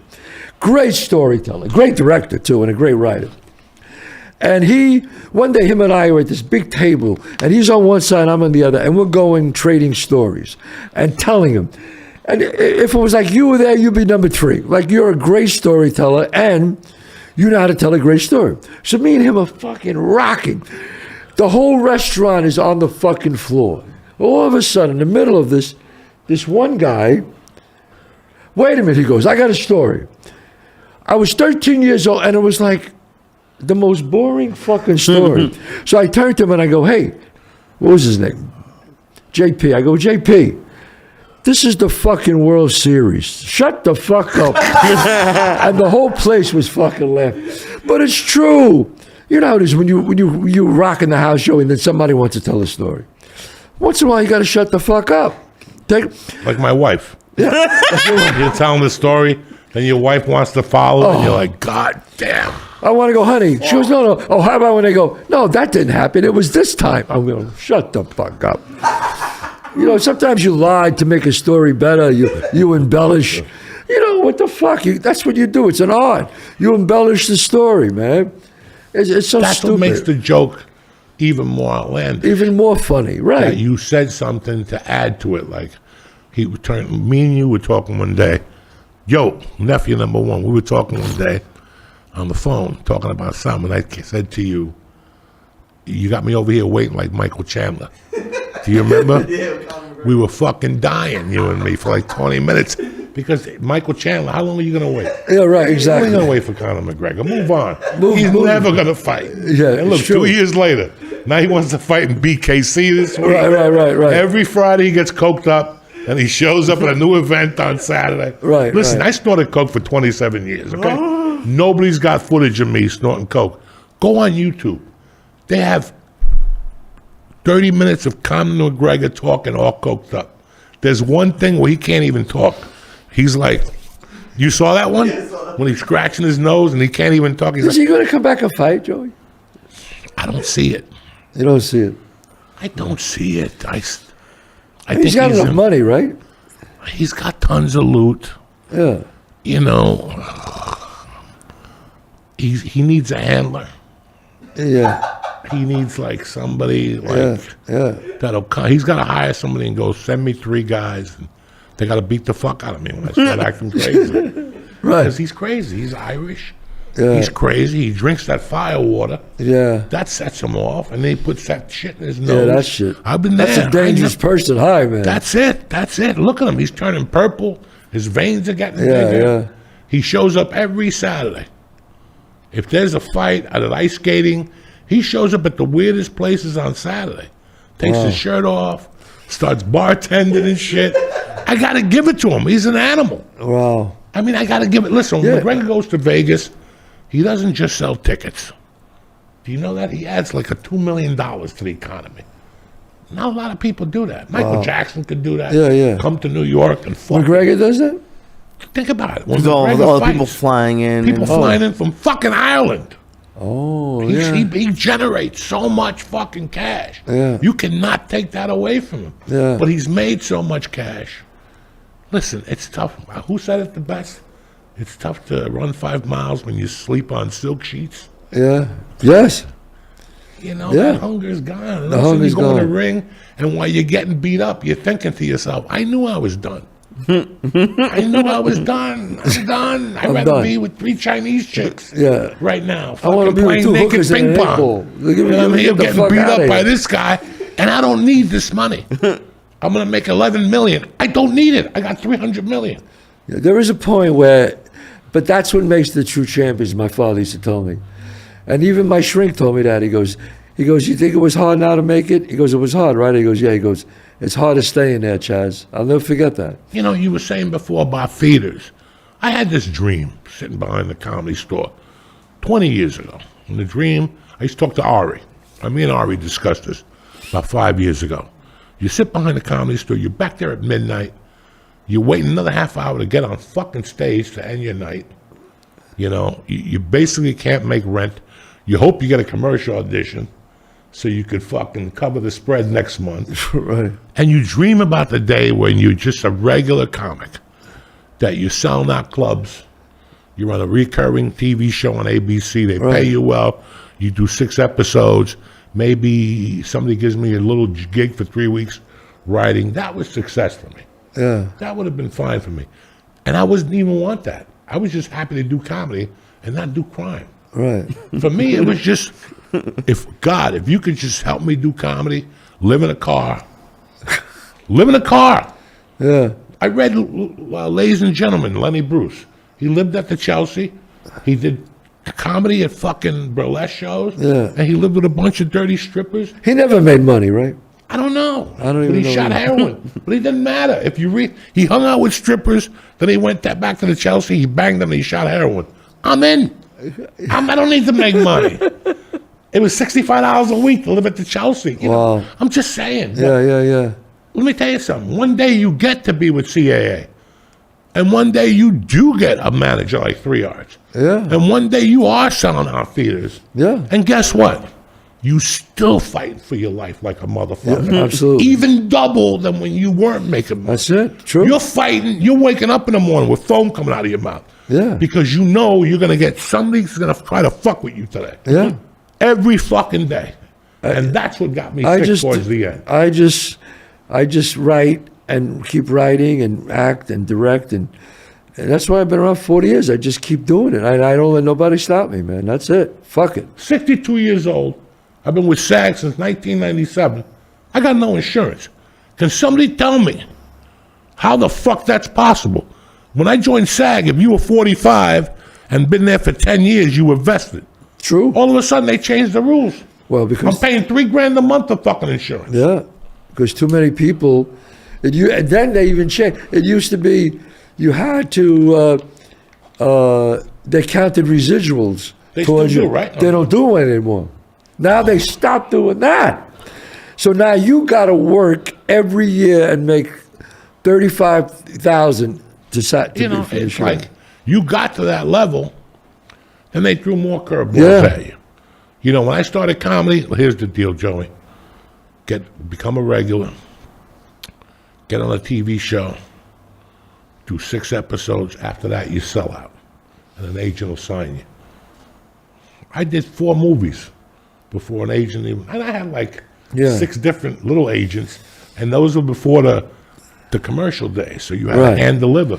Yeah. They didn't know Right. who I was with. I would do showcases and invite all my 4 agents, and I'd put them each at different sides. They didn't know. They all 4 sucked. Yeah. But between all 4 of them, I get something from time to Right. time. Right. you know? Right. Because yeah. at least one of them. But I learned how they saw me also. What I Yeah. was going out for, and there was one guy who sent me out for Latino auditions. He's fired because I'm not booking no Latino roles. Right. Never. Right. They'll let me read and take me to producers, but they want Chico and the man. They don't want me. They want a guy that's Yeah. tanned. So you learn about the guys who send you out like construction people. There's some people send you out as a chef. Yeah. And there's just one guy that's waiting for the mobster role. So Right. you learn all that shit. You learn the business. Yeah. And that's the opportunity you had Yeah. and I had that I really learned. There was a time, Chazz, you know how I got the longest yard? Huh. They weren't going to give it to me. They were going to give it to Vincent or Saragusa. Yeah. I was in Houston. I got coked up. And I was thinking, how the fucking Adam Sandler's a comic. That's a comedy movie. I love Vincent, but he's not a comic. Right. And neither is Saragusa. So I went to Play It Again Sports, and I bought everything a size too small. And I had Chuck Savage, a friend of mine in Houston, tape me playing football at the University of Right. Houston. I sent it to Chris Rock, and he sent it to Adam. And I learned that, so I started doing it. That's how I booked American Gangster. Yeah. And they broke up the movie, and they put Fucko in it instead Yeah. of Leonardo, Right. whatever. I had that. I sent the tape Yeah. in. I used to just send tapes in. I would go on Yeah. pre-production. If the movie was shooting in New York, I didn't even know the role. I would just set the tape. I'm Joe Diaz. I'm from the Upper West Side. Yeah. I mean, What the fuck you got to lose? It's better cool. than sitting there. I always tell young kids, show up, man. Show up. Show That's the up. other thing. That if you're not Show going to up. show up, it ain't worth your while. If you don't show up, It ain't going to worth you. The Bluebird of Happiness is not going to knock on your door No. with an Adam Sandler movie. it's one of the biggest. 85% of success in life is showing up, man. That's it. You got to get up in the morning. And I was snorting coke till 6. I'm up at 7:30 Yeah. with the breakdowns. I just Okay? Yeah. I'm up at 7:30 with the breakdowns. Fuck This, it, yeah. this is then. Yeah. I don't even think there's breakdowns anymore. Yeah. I would be up at 7 with the breakdowns, so my agents had the roles by the time they Right. fucking got to their Yeah. office. And then at 9:01, Yeah. everybody got a call. Yo, did you get what I sent you? Call them up, see what they Yeah. could do. And I would wait for the first idiot to call me back. If they didn't call me, then I'd call them each again. Absolutely. What happened with the call to Chazz? The casting director isn't in. Fuck you. And I wait, and then I call the casting director. Because I ain't waiting on you bitches. No, I'm not. No. Listen, I just did 3 shows in a row. 3 big theaters, sold out every theater. I was exhausted. I woke up this morning. My wife says, oh, you can rest today. I said, no, I got to go. Joey Diaz called me to do a show. She goes, are you kidding? Aren't you going to rest? I said, no. Going. It's like, no. I got the opportunity to be with you, to do a great show. I'm fucking going. That's it. Show up. Show the fuck up. That's how I am. Everybody cries so much in California and other places. And guys, this just didn't happen. This just didn't happen, you know. No. Yeah, the skies align from time to time, and you just got to keep getting up every morning going, what the fuck am I going to do next? This month I wanted to work, but I have health issues. Right. You know, I got the shortness of breath going on and my fucking diverticulitis, so I got to keep, and now it's eating me alive. But you got to take care of yourself now. I'm trying. Right. You see me over here drinking water. Yeah. Well, that's I've done good. coke in 17 years. I'm loyal. I'm a loyal soldier. You know what I'm saying? I got you. It's not like I'm eating fucking sausage every day. Yeah. You know, when I moved here, I thought there was going to be a problem. But then I came back and I'm like, I don't really, you know, I grew up on 2 slices a day. Right? We all did. 2 slices and a Coke for $1.25. All day long at 2:30. They'll hold you over till 6. I don't even eat pizza now. Yeah. You know, so it's like, Yeah, you got to take care of I'm yourself. 62. Man. It's a hard body. I ran from cops. You know, Yeah. I ate prison food for 9 months. That's like smoking cigarettes for 10 Oh, years. yeah. Eating that Being fucking, in there for 9 months eating takes that a lot of fucking years. astronaut food. Oh, yeah, man. Yeah. So it's not like I'm a virgin here. You know, Yeah. you're going to have some issues later on in life. I've been smoking dope since I'm 12. That means I'm officially smoking dope 40 years. What do you think? Right. What do you think? Congratulations. Now is when you start smoking Marlboro Reds. Yeah, but you got to be careful because after 50, the warranty runs out. Shit. Dog. In the last 6 months, I had a yeast infection in my ear, an infection, a loose tooth. My fucking denture in the back is loose now. You gotta be my careful. fungi toenail was worse than ever. Right. I got diverticulitis. My rash is back. And I got I got a rash that won't go away. They just shot me with everything. Right. Maximilian, they shot me with more antibiotics. Yeah. Everything disappeared except that rash came back like That 3 fucking days rash. later. Right under my It's like titty the fucking here. alien. It's under my tit. It's fucking here. Yeah. It's on this foot. It sucks getting old, but you can't give up. Can't give up, man. Can't give up. Can't Today I give up. went to box. I couldn't fucking breathe. Yeah. I lasted 10 minutes today boxing. I put music on, and I just started boxing. I started huffing and puffing. I stayed in there. I did some fucking, whatever you call those bats, the club bats, like they did in fucking whatever. Right. And I was like, I'm good. Tomorrow, all I got to do is 15. That's And it. as long as you get a little better every fucking That's day. it. You're right, bro. That's it. You're fucking right, man. It's living like a doctor, dog. Yeah. Everybody's trying to sell this shit to you, and it's just easy. Yeah, you're Get right. up. I'm telling you, it's Write your day out. Let these motherfuckers know what you're thinking. I fucking work at it every day, Joey. Every day I get Every up day. and I go, what am I going to do today to make my career better? That's the way it's got to be, man. I mean, I enjoy my life. I have a great time with my family, but every day my mind's on I'm on the fucking ball with something. And that's why I've been around this long. You got to do it, man. You got to I do see it. you out a lot, man. Yeah. You do the cigar nights. You do Yeah, the cigar I have brand. a cigar line. I have a, You just- and I don't. One day I just want to lay on a beach and just write. So I say, okay. So I want to write. I have 2 restaurants. I have a cigar line. I have a wine that's doing great.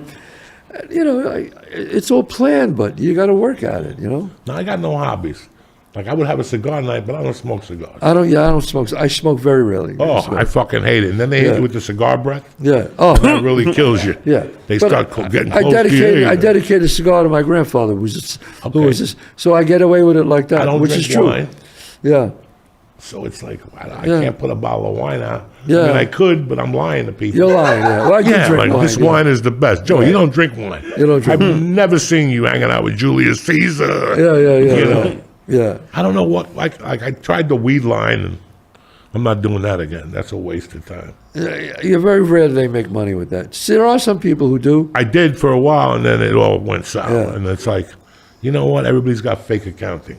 Yes. And I figured out, unless you're doing it all, Yes. you're picking it, growing it, Absolutely. fucking packaging it. There's no dough. Everybody's always wants Everybody's always to lying. take it for the small 5%. What's up, Lee?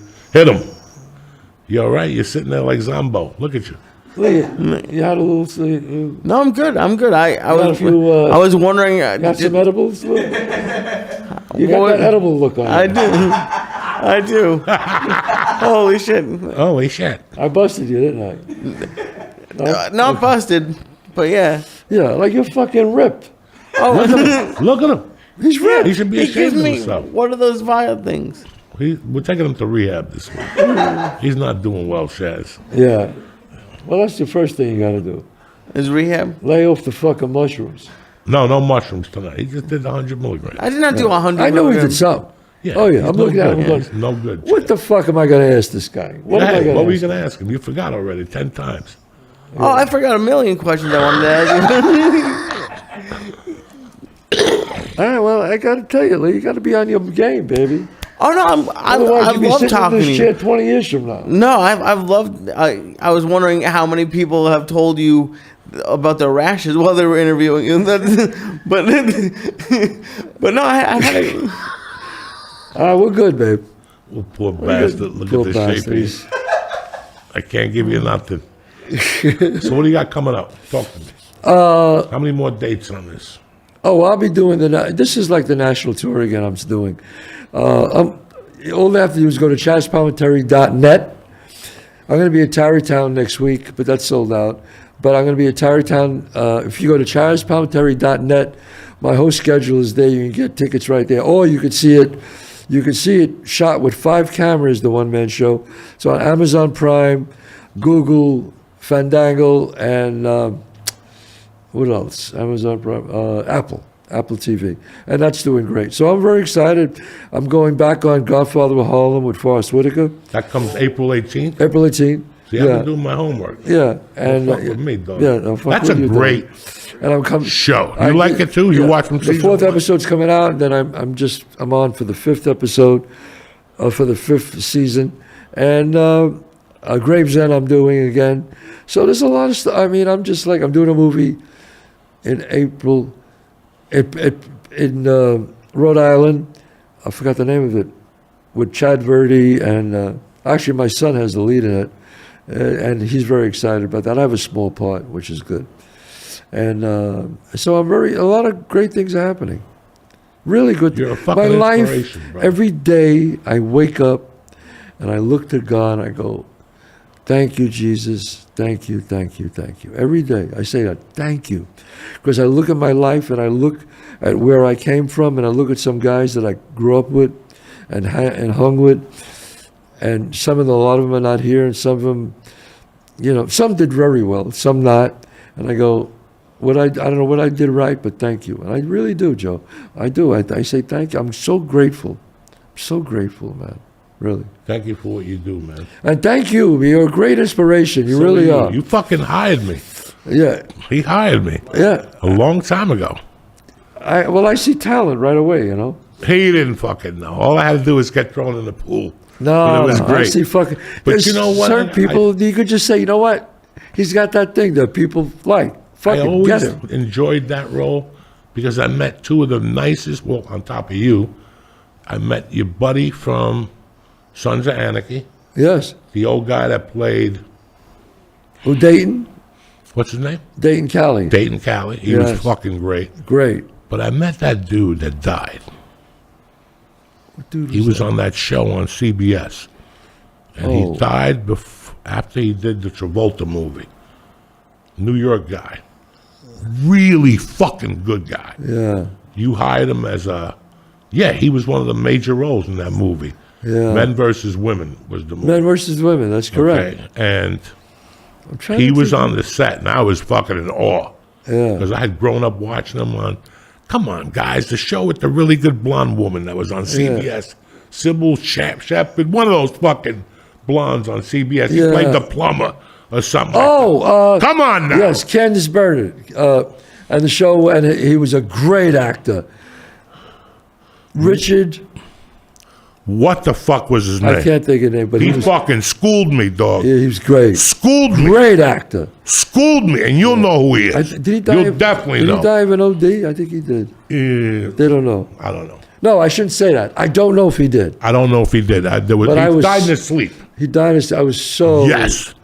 And I had just lost a role to him. Yeah. In that movie, Yeah. the second part of Get Shorty. Yeah, he was. And terrific. usually I would tell those, I would go home and kill a chicken. Yeah. And do some Santeria to fucking get Yeah, rid of him. no, he was terrific. And I went home going, you know what?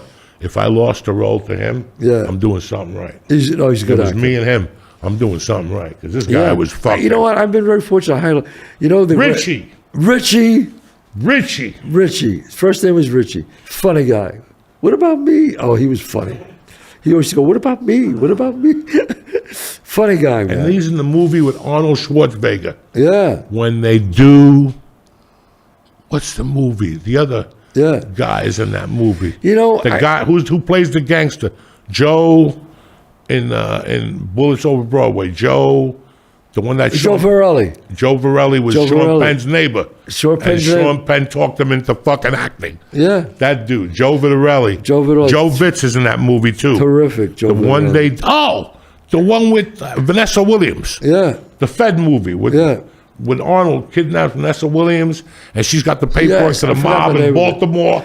There was a He's- lot of people I hired as a writer and director. Billy Porter. I just saw Billy Porter, recently, and now he's, Billy's huge. And he just had talent. When you see people like that, they just exude talent. And I knew from, and who's the guy who played Basquiat? Great actor. Oh, my God. A black actor. I forgot his name, but he did a small part for me in a movie I did. I produced, and he did it. And I said, this fucking guy. And he did this little part, and he was so great. And now he's huge megastar, and you could just see it. You would no blowing smoke. You were the same way. It's just a character. It's a character. It's like bigger than life. When I saw you on stage, when I went to see you on stage, the fucking it was like a fucking Mooney convention. They were screaming, Joey! You didn't even fucking come out yet. And you were opening for Joe, in Atlantic City. in Atlantic City. Yes. And I said, holy shit, what the fuck is going on? Yes. And there was screaming like it was like a fucking cult, Joey. And then you come out, and your first words are, what's up, motherfuckers? And the place goes nuts. They love all that shit. That's how Holy you gotta address shit. them. What's up, cocksuckers? I All day long they I get called couldn't mister. believe it. I mean, and moms of people. It's just, you have the it thing. You know what I mean? You go out You know what I there. mean? How you doing, Lee? I'm doing great. Right? You want us? I'm back. Want us to call 911 or anything? Not yet. I was going to ask you about your podcast. How you got started with your podcast. I'm glad you brought that up. People want to see me on my podcast. Go to Chazz Palminteri Show. It's on YouTube. It's on Google, Apple, and it's a great show, man. I have saw a the lot one of- with Fat Joe. Yeah, Fat Joe was on. I'm a big fan of I've had a lot of good people. Captain Narducci. Captain Narducci, I you've love been him, on. man. Billy Joel's been on. I got a lot of good people, man. I've been on. You've been on. Our friend I said Tara. it. Time. We had a good time. You've been on. You tore the place up. The wife It's great. had those My wife. fucking food, tremendous. My wife is. Joey Diaz, the nicest person. I said, and he's always like, she's always talking about, oh, please tell Joey I said hi. And he's always going, I said, hey, Joey, you fucked my wife. I felt like De Niro in fucking Raging Bull. She's her sister from down here. Yeah, I know. She grew up down She the grew corner. up right down there, yeah. That's fuck. I thought she was gonna come with you. I'm heartbroken. Yeah. No, she couldn't. She right down the fucking corner. Yeah. I think she said 48th Street or Yeah, something. yeah. That's family. That's crazy. When when I see her, she's fucking beautiful. What Oh, nationality is she? What? What nationality is she? She's full Italian. First generation Italian. She came here, she couldn't speak English. How's that? All the time. Wow. Yeah. Speaks Union Italian. City ain't fucking around. What's that? Union City put out some good-looking women. Oh, yeah. My wife's a good looking His woman. grandmother, Union City, fucking beauty queen and shit. Yeah, that's great, man. Fucking pretty girls in Jersey. Jersey girls, man. As the song says, bro. Well, really, thanks for having me, Joe. Dog, it's an honor to have you on here, and I can't wait to see you on Godfather of Harlem. Thank you. I appreciate that. That's one of my favorite fucking shows. I've been waiting for 2 years. Yeah, I know. It's finally I know come that out. the Yeah. chin is gone, Yes. but I'm sure he worked around it and everything's going to be beautiful. Everything's going to be great, I'm going bro. to tell you who's, real quick, I'm going to tell you who blows me away lately. Who? Bo Dietl. Oh, Bo's great. Bo is getting better and Yes, better he is. and better. How is his Monday night? Should I go to one of them? Yes. I just feel weird. You know, he's got a lot of heavy-duty people there. Oh, you Cops should go. and judges. and I've been there. It's great. Okay, because he's asked me. Joe, but Bo is great. I love Bo. I Bo love is him to fucking death. great. And let me tell you something. Bo was fucking the Irishman with Bob De Niro and Al Pacino. He held his own. He man. held his own, though. He fucking held his own. Without brother. the shirt, with the watermelon. With the watermelon. I mean, all come that on, shit. no, He was fucking, 'cause you know Bo what? was great, man. He's smart. He plays these parts that's right in his wheelhouse. You know what I'm saying? And he's great at it, man. He's And I worked with him in Godfather. He's great at it. He really is. And a great guy, too. Great So you're guy. coming back Yeah. because you went away. They sent you away. Yeah, they sent me away after I did 2 seasons, and they sent me away because my character, I got exiled. They were going to Right, kill right, me. right. That's- So I went to retirement, then they just brought me back for season 4 and 5. You wrote the book when you were away? What book? The book he wrote, Man of Honor. No, I didn't remember right, Man of Honor. Not you, Who? your character. Oh, my character, yes. Oh, I'm sorry. I said, what the fuck Is did I that do? when he writes the book, when he goes away for those 2 years? Well, they're going to talk about it. I'm not supposed to talk about Who the it. fuck But do you think you're dealing with? Joey Bananas? fucking Joe You Bananas think I over just there. walked out of Hudson County Park on a raft? I love you, my brother. Same God here, bless brother. you. Thank you. And support Thank you. Chazz any way Thank you you. can. Thank you. Lee, where you at this weekend? I'm at the House of Comedy in Minnesota opening up for Josh Wolf Friday and Saturday. And me, I got Dick. I'm on a sabbatical. I'm trying to get healthy. I'll let you know. I'll do some pop-up shows. Lee will definitely come, and you guys are fantastic.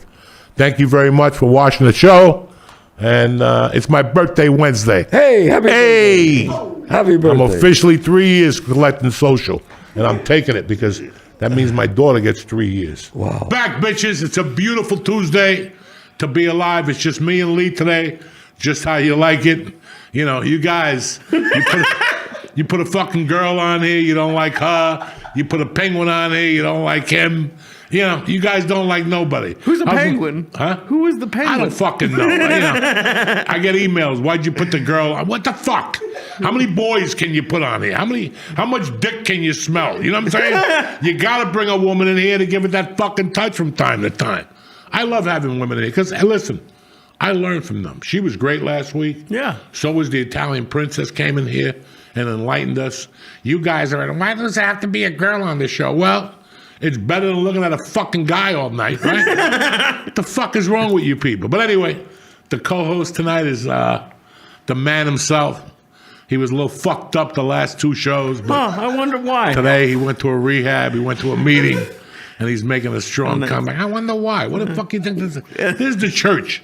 This ain't no fucking daycare. Yeah, well, I'm we not come gonna- here to get down. This ain't no, I know, like, but then why are you saying I was, like, it's like a big mystery why I was fucked up? You were fucked think up. it's not like I'm going around New York trying to find this shit. I said, Lee, I gave him 2 grams of mushrooms. No, you did not. Maybe 2 2 and a grams. half. Maybe 2 and a half. Be lucky. First of all, you sent me pictures of a scale because I told you I've been taking 3 grams on the road for a year. I know what it looks like, and it doesn't Well, look it's time like to those. break that. 3 grams is time. Well, then tell me what I'm taking. Don't say I'm taking a gram when I know I'm taking 3 4 fucking to grams. 5. And then last week was the best. We got him on a timer now.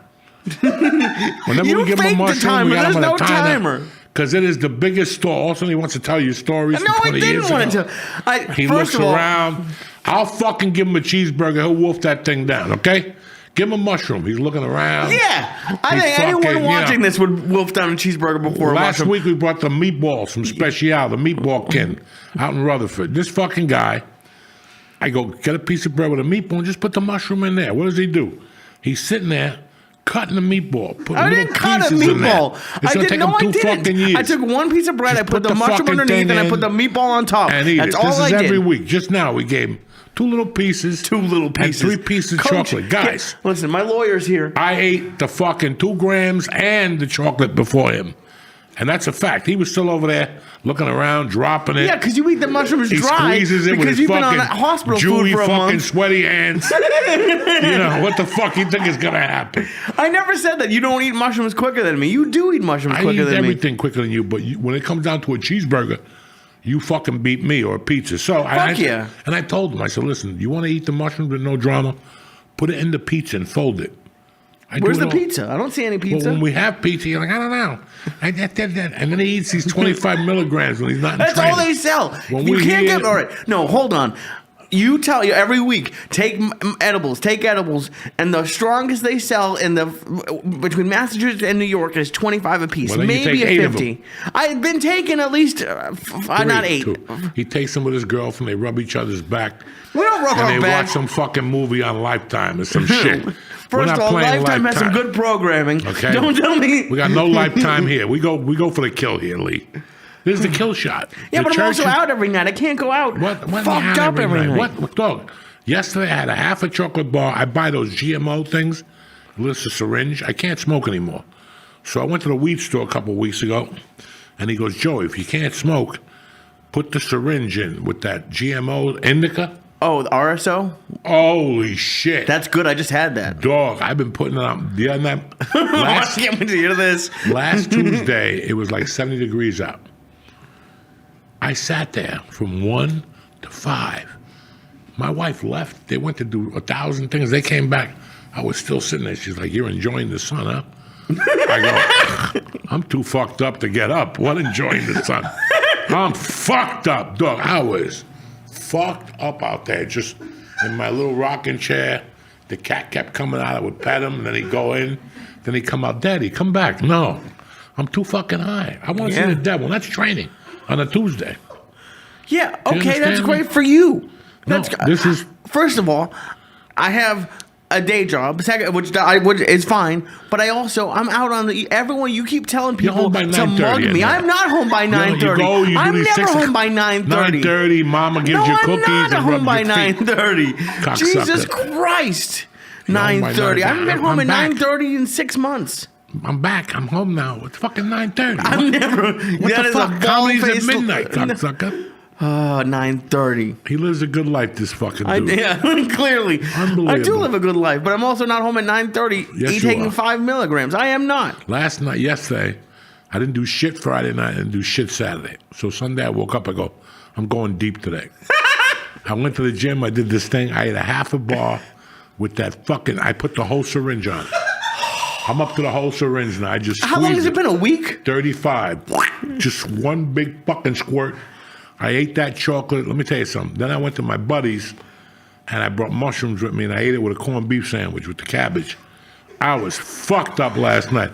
I woke up this morning. I couldn't even talk. I was so fucked up. Yeah. And I got right back up, washed my pussy, and I got out there. Before I went to the dentist, I went to the gym, rode the bike. I was a little dizzy from the THC. Yeah.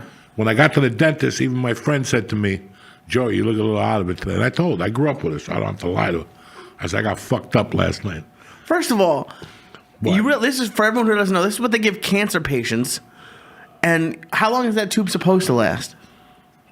2 days. No, it is not 2 days. Whatever. Second of all, They this don't is give why those you to- have such a high tolerance. They don't give those to cancer patients. Yes, they do give. That's exactly No, they what it's don't. for. This is why medical Well, this is- marijuana well, exists. At because least I won't get cancer. You know what I'm saying? I'm way I ahead don't think of the that's fucking what it game. is. Okay, so you got to beat the cancer. So why let it get to you? Then you're gonna start doing the tube. Beat it now. Oh, this is not to beat cancer. Well, what do you bring cancer up for? Because it's You're for the kiss of fucking death. Oh, so now you're going to blame me if you get it? No, but I'm just saying, who brought cancer up? You did, cocksucker. That is true. I'm very sorry. Unfucking believable. Just eat the fucking mushrooms. And they've been gone for half an hour. Well, we might eat some more just to show people how slow it takes. That's what we'll do. He wanted to do a video tonight of me doing a reaction to some black guy eating a rat. I'm not doing it. Okay? It really I'm not wasn't gonna doing it. be that. Okay? I'm not doing it. I'm also We're not. gonna have we're gonna do a video tonight after this of how long it takes Lee to eat I'm 1 not gram. eating more mushrooms. Why not? It's one more little tiny fucking gram. One more little tiny. Watch how long it takes him. It takes me you a while. Have to put I don't like pepper that. on it and salt. First of all, it's honey, which he never brings in. I brought honey last week. Yeah, I knew you were gonna say this. You brought mushroom honey. Yeah. You're the only person in the world who gets high on edibles and then is like, I have the munchies. Oh, let me eat some more edibles. No, I don't. You don't. What do you look? It's fucked up. We're in training, Lee. You can't keep saying that. For We're what? in training, dog. 8, 9, 10 years because we're in training. You don't know what's going to happen. You don't know what's going to happen. What if, well, any day now, Russia's just going to kill Ukraine. They're running out of money. That's almost over. And I'm not over there. Enough with this Ukraine shit. It's big bank, eat little bank. We've been doing it for 2,000 years. Yeah. You know what I'm saying? Well, how much? Well, let's say if they get Ukraine. Right. They're going to come after the fucking Jews next. What if they catch you? You want to be trained. What if they start If they get all the way over here? What if they start shoving you with edibles? Listen, when Russia reaches the U.S. borders, I'll take as many mushrooms as you want. All right. Well, don't come crying to me. Because they're going to be giving me mushrooms. I don't feel nothing. I'm like Netanyahu. You can keep fucking sticking it to me, cocksucker. But you're going to be there, wait, I need a cheese cracker. I need a half a meatball. No, there's no fucking meatballs in Gaza. Okay?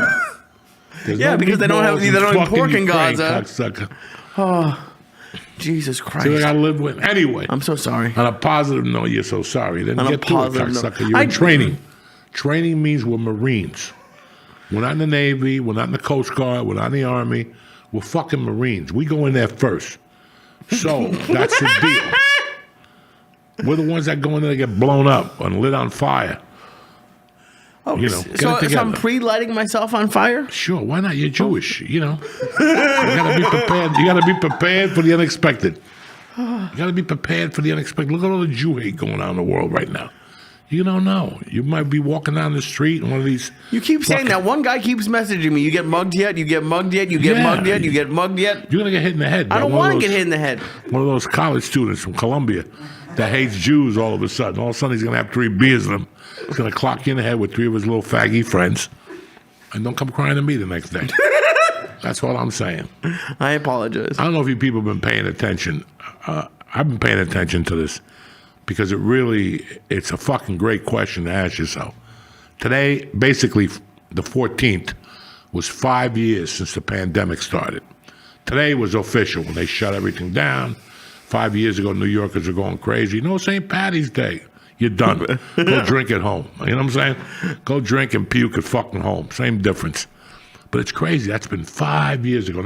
Now I'm not here to talk about Fauci or the pandemic or the fucking shot. I don't give a fuck. But it's so weird. Like, I want you guys to think about 5 years ago, how much your life has changed since then. It's crazy. Like, It's take the pandemic out crazy. of it. Yeah. My life is completely, like, if you had asked me, if you told me this is what my life would be, I wouldn't have believed you. It's completely different. There's almost, the only thing that's the same is this. And everything else is different. And it's, I'm not going to say not everything's better, but at least for me, I'm very, like, luckily, it's like 1,000 times better than I would have imagined. What were you going through when they said everything shut down? We were living in LA. I have no idea really what I was, but I was close to 300 pounds, if not over it. Over it. Well, the thing is, I don't think so, because by December of that year, it was 336. So between March and December, so probably close. Yeah, the pandemic killed us. But I was single. I wasn't very happy. But the weird thing is, like, I thought I was. I didn't think I was unhappy. There were parts of my life that I wasn't happy with, but I didn't think this is probably the happiest I've been that I can remember in my adult life, which is crazy. But like comedy I was having a blast at comedy, but honestly, I wasn't tired of it, but it was just I was really only doing open mics, and that can get a little bit old. And I was single and living in LA, and it's my whole life has done like a complete 180. How has your mind changed since then? Well, it's kind of hard. I have like two different minds. I have like a stand-up mind and like a personal mind. My personal mind, I feel like I've gotten stronger. I've had some good and bad shit happen that like I feel like I'm definitely stronger. But we were talking before the podcast started about experience, and it's just until you experience certain things, you don't know how you're going to deal with it or who you're going to be. And like moving, like this move that I did over the last 6 months has been like a lot of good and a lot of bad and a lot of like just not easy. Like it's not that my life was easy in LA, but it was a lot more comfortable. Really? Yeah. I mean, yeah, we did the podcast twice a week. I was in the same apartment for 6 years, and I wasn't really challenging myself, I guess. No, we all got comfortable. I remember that. And I like, you know, the weight loss, you can say. I joined a gym 2 weeks ago, which I would have never. You begged me for years to do that, and I never would. I you went to a class, looked and I went to 2 classes. I went to a yoga class, which I thought was going to be easy. Turns out yoga is not fucking easy. No, and then I not. went to a class the next day that made yoga look really fucking easy. I can't tell you, to take comedy out of it, how happy I am. Like, I don't know if anyone else watching this can relate to it, and it doesn't have to be New York, but for me, it's New York. For me, New York has like always been the place I want it to be. And so for me, I was waiting at the train station yesterday before a set, and like there was a band playing in the train, and you're gonna make fun of me, but like I teared up a little bit, and I'm not really a crier, but like I don't know, man, just there's something about if 16-year-old me saw where I was, like he would be really fucking excited for what, and I don't know how excited he would have been looking at 31-year-old me. You know, it's been pretty crazy, and it's crazy because it's a lot changed in 5 years, but it's also been like the last year has changed a lot, I think, for both of us. So I mean, I'm a completely different person. You know, last week I was thinking about, like, fuck, it's the same as the year of the pandemic. The 14th was on a Friday when I got the call they were shutting down the movies and the store and all that. And then Monday was official. And I remember when, you know, you guys are going to think I'm fucking crazy. I was doing 4 theaters a weekend, right? 2 podcasts, 4 fucking planes. I was trying to raise a daughter, and I was fucked up 3/4 of the day.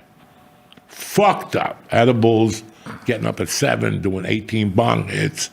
It was just too much. And it was, you think you're happy. You're picking up money. You're doing stand-up. Your sets are good. The store was fucking at its best ever. Yeah. But I'll never forget the day they said, like, we're done. And, like, I just was like, thank fucking God. And they were like, yeah, it might open up in June. Not for me. Like, after, like, the 3rd day, I'm like, what the fuck is going on? Like, and I knew I was leaving already. I knew this was the perfect opportunity.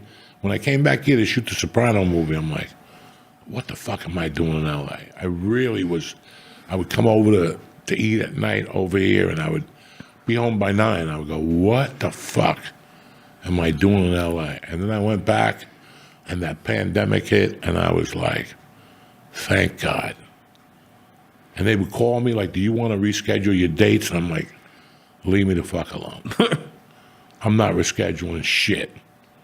Call me when this is over. Oh, well, it's going to be over in September.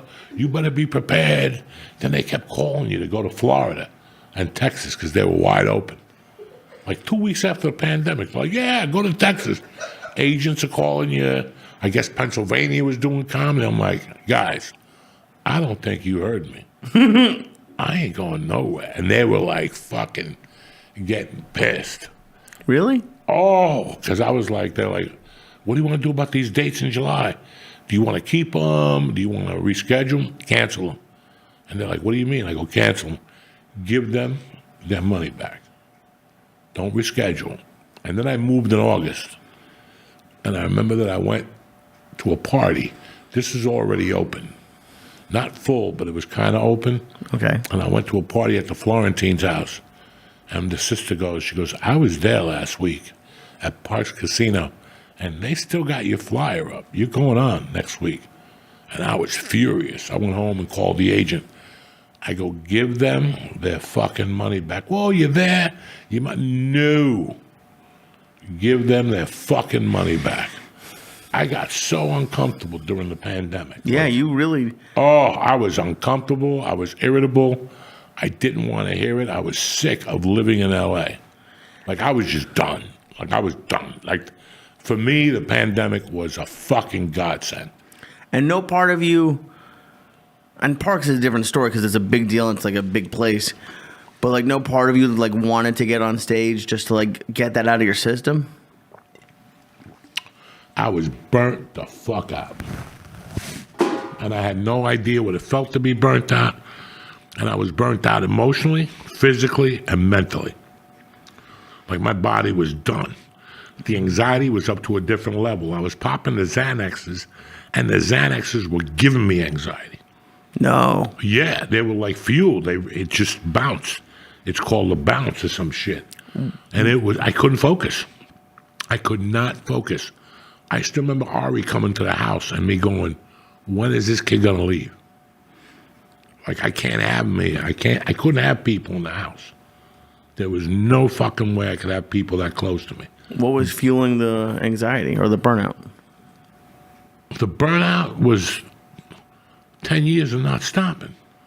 Dog, I didn't take vacation. You know me, dog. I'm not one of those guys that we're going to stop now and take a 12-day vacation to Hawaii. First off, it ain't going to work out for you because I see everything in 3 days. After 3 days, if I didn't see it, we'll catch it next time. I ain't got time for 12 fucking days, you know? That was my mentality. You know, I'm a basketball guy. If you're not practicing, somebody else is. Absolutely. Okay? If you're on the beach, for 12 days, there's a motherfucker out there that's practicing all day. And you're down there hanging out with Flipper. That works for 3 days for Uncle Joey. I don't drink. You know, I don't drink. So after like one drink, the sun hits you, I get a migraine. That ship sailed. You go to the water, you know, you see some people, you go to a restaurant. Time to go home. I got to make money. You know, that was always my mentality. Right. I don't understand people going on vacation. I never understood it. We ain't got time because I don't want to hear you coming to me going, I don't know what's going on in my life. Bitch, you went on 2 vacations. You went on 2 vacations for 18 days. One for a fucking wedding for 9 days. Who the fuck are you? My main thing was like, who the fuck are you to go on a vacation? When you got $1 million, then you go on vacation because you don't have to worry about it. But you go on a vacation, by the 8th day, you're like, this is going on the Visa card. And I just lost 10 days of work with my family, and they're at Disney robbing me blind. Yeah. You know, that's all you're thinking about. But these are the same people that are coming up to you in 3 years. I don't know what's going on in my business. Well, every summer you go down the shore like you fucking earned it. Like you're Johnny Bumby. You're not Johnny Bumby. You got to work, bitch. You know, so I never understood that. Has your mindset changed over the 5 years? Fuck no. Okay. I still don't want to go anywhere for more than 3 fucking days. I got shit to do. Okay. Who's going to sit there? You know, when you're 90, maybe you could sit there with your feet up like those dudes in a fucking Corona commercial. You know, Snoop Dogg and the white dude, I can't do that. But knowing what you know, knowing that you burnt out, do you wish you took, I'm not saying 14 days in the south of France, but. I wish I would have taken time to smell the roses more. But that still didn't mean vacation. And what do I mean by that is maybe going to a concert a week at the Hollywood Bowl. I should have taken Dean Delray up for more concerts, maybe gone to a couple sporting events. I should have done that. But I had so many people that cry in L.A. So many people cry in life. I never wanted to be one of those guys. Somebody offers you money. They offer you a $400 gig. Can you imagine 10 years from now, you're fucking $400 short on the rent, and you're like, I should have taken that gig. Right. That's how I think. Did you see Bill Burr's special yet? Yeah, bits and pieces of it. Because his whole thing, like a big part of it was like how he changed his point of view or his relationship with his wife. And it was, you know, it was interesting. I thought the special was really good, but you know, changing your perspective. So like now that you're starting to do more stand-up again, are you going to smell the roses more? Are you going to do anything? I have a daughter. That's my rose. That's my rose. Where am I going to fucking go? Like, you know, you have to be around them when they're young. Mm-hmm. You got to be there. If not, they grow up like everybody else. Fucking half retarded. I don't know what my daddy is.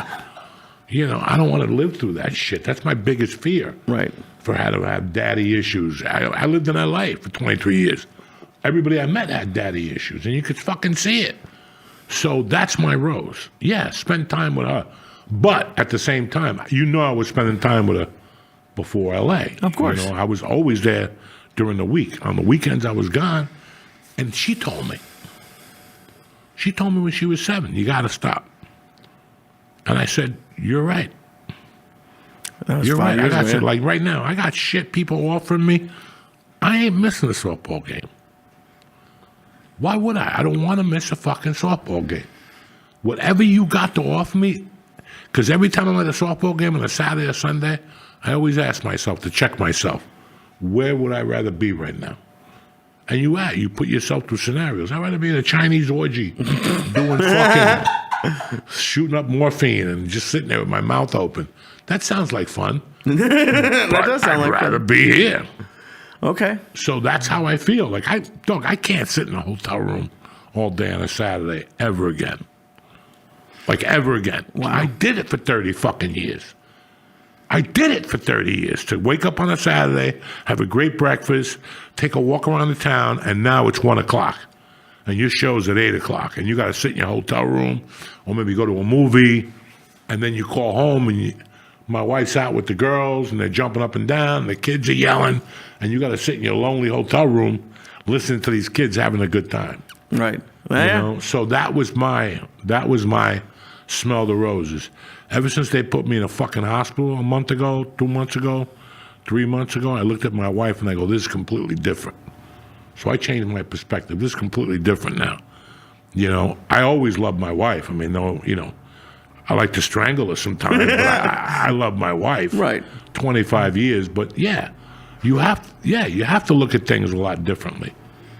But that shit I was doing in LA, like I told you, I would take a boxing class or whatever, kickboxing. I get 16 calls in 45 minutes. I have to get up and go out and and it was for nothing. Nothing. You could tell me this shit later. Nothing. Once I realized it, I'm like, I'm not picking up these phone calls no more. Let them fucking call 80 times. I'm not picking it up no more. 16, 17 phone calls in 45 fucking minutes. Hi, you have a gig in 2 months? You want to know what music you want? Listen. Nah. Go fuck you. They bother you. They fuck. Right. And then the agent's putting desperation in you. Oh, we got a gig for you. You got to take it. Got to take this gig. And I'm like, no. It just was something that I just fell apart. That's what really happened. Like during the pandemic, I just fucking fell apart. I was like, I remember still getting on stage here. It was an outdoor show. Oh, I didn't know you did one of those. And I went out there and I see bats flying around and shit. And there's a fucking something moving in the weeds. And I'm like, I got up there and I had to look around the whole time. You could see mosquitoes were biting me and shit. I'm like, I'm not doing this. I ain't doing stand-up for a while. I didn't do it for a long fucking time. And then after I got back on stage, guess what? What? Still didn't want to do it. That's crazy. Couldn't even break through like a barrier of, couldn't even break through. Couldn't think of material. Couldn't be funny. Didn't even care. Then I stopped again for like another 11 months. I'm like, I'm not getting on fucking stage. Fuck. I was done, guys. And I'm done now. Like people offer me shit all the time. Movies, and I'm like, fucking, I gotta go all the way up there and do that and listen to that nonsense. And if it's like a high-end fucking movie that I'm like the shit in the movie, yeah, because I'm learning something. But for me to do a movie for fucking people I don't know and go away for 4 days, I'm not doing that no more. I just don't, you know? If it's something exciting like Tom Cruise and I'm pushing him off a plane or something, Right. fuck, I would love to Tom Cruise push that motherfucker off a plane. Oh, yeah. And I love him. I'm just saying that You that's wanna what be I the want guy, to yeah. do. I don't want to do no fucking. They want me to go to Vegas to be a mobster. I'm not doing that the second week of July. It's 140 degrees. You know, and I got to shoot. Fuck you. I'm not doing that shit. I'd rather not have insurance. Jesus Christ. I'd rather not have insurance. I'd rather pay the money than have to put up with that. I want to do something that's cool. Right. You know? Stand up, same thing. If you think I'm leaving for a Thursday to Saturday, you got rocks in your fucking head. I'll tell you, but I'm going to leave Thursday night after the show. Jesus. I'll know that once I start thinking about it, I'm like, I'm not staying here Friday and Saturday. I'm catching the first flight out of here in the morning. Why not? And that's what because I know me. Right. But At least you do. That's what changed me after the podcast. I got a little bit more patience. I wanted to be around my family a lot more. I want to be, I was out there in the wild for 23 years with those savages. And there was a lot of people that I really had a good time with in L.A. And there was a lot of people who meant the world to me in L.A. But there was a lot of motherfuckers I didn't like. A lot more than what I liked. Do you know what I'm saying? Oh, yeah, of course. Like, I liked a certain amount of people. I feel more comfortable now that I'm in Jersey, Okay. And this is the comfort I needed. There was no way I was going to pick up after L.A. and move to another state. That was not going to happen. I was not going to leave L.A. The only state I considered over Jersey was Colorado. Wow. But they didn't have no school the whole year. So I was like, I'm going back to Jersey. I can't take my daughter at home for another fucking year. You'll shoot yourself in the head in the computer and the back. Fuck that. Do you think if Colorado had school, would you have gone there? Yeah. Whoa. Okay. But I think I would have been here by now. Yeah. Would have been too much? I think I wasn't ready to go and be a stranger again. Mm-hmm. I didn't want to be a fucking stranger in a land and start from scratch. No, I'm 60. What am I, I might as well, and I love that I live here now. Where I live is a little on the boring side, but that's how I like it. The other night I heard something outside, and there was a deer that crashed into my house. I'm like, what the fuck is outside in the yard, And I enjoy that about it. And I enjoy my life now. I don't have much going on down there, which was a hard to go from transition. Los Studio City Right. to just moving down there. It was rough. And I figured it out. And ever since the first of the year, I haven't even been going out at night. I used to always take a ride. Now I'm not smoking dope, so I don't even take that ride anymore at 8. If somebody if somebody calls me from L.A. and I got shit going on, I'll go, you know what? I'll leave here at 7, and that's 4 in L.A., and I could still talk to them about whatever they call me. That's the only time I'll take a ride. But I don't really want to hang out at bars anymore. I don't want to do anything. How do you feel not smoking? It was time. It was time. It was, she's getting older. Kids are starting to come over the house. I smoke all day, guys. You know what I'm saying? I'm one of those guys that I don't know how to do it like everybody else. I get up in the morning, I have a cup of coffee, I give it 30 minutes, and I'm sparking at 6:45. Most people are drinking coffee and watching CNN. What's Trump doing today? And I'm already fucking out in the garage. Bang, bang, bang. Right. And that's what lets me know what the day is going to bring. As sad as it sounds, man. I don't know what I want to do. And now I'm not smoking. And again, I know what I want to do. And sometimes I just blast off with that syringe. I was going down there and buying one a day. I went down there the other day and bought 8 of them. I said, give me all of them, dog, because this is going to be a long week. Jesus Christ. Sometimes I put it right on the mushroom. Oh, Lord. I love, you always act like you're sober. There's no sober There's no sober. at all. Which, by the way, these are starting to kick in. Saturday I was sober. And Friday night I was sober all day. Nothing? But Sunday, shit. It's The the Lord's Lord's Day? Day. Yeah. You got to be ready on the Lord's Day. You got to be prime. I don't give a fuck about the rest of the week. But Sunday, it's just a good day to get fucked up early, 10 o'clock. Do you miss smoking at all?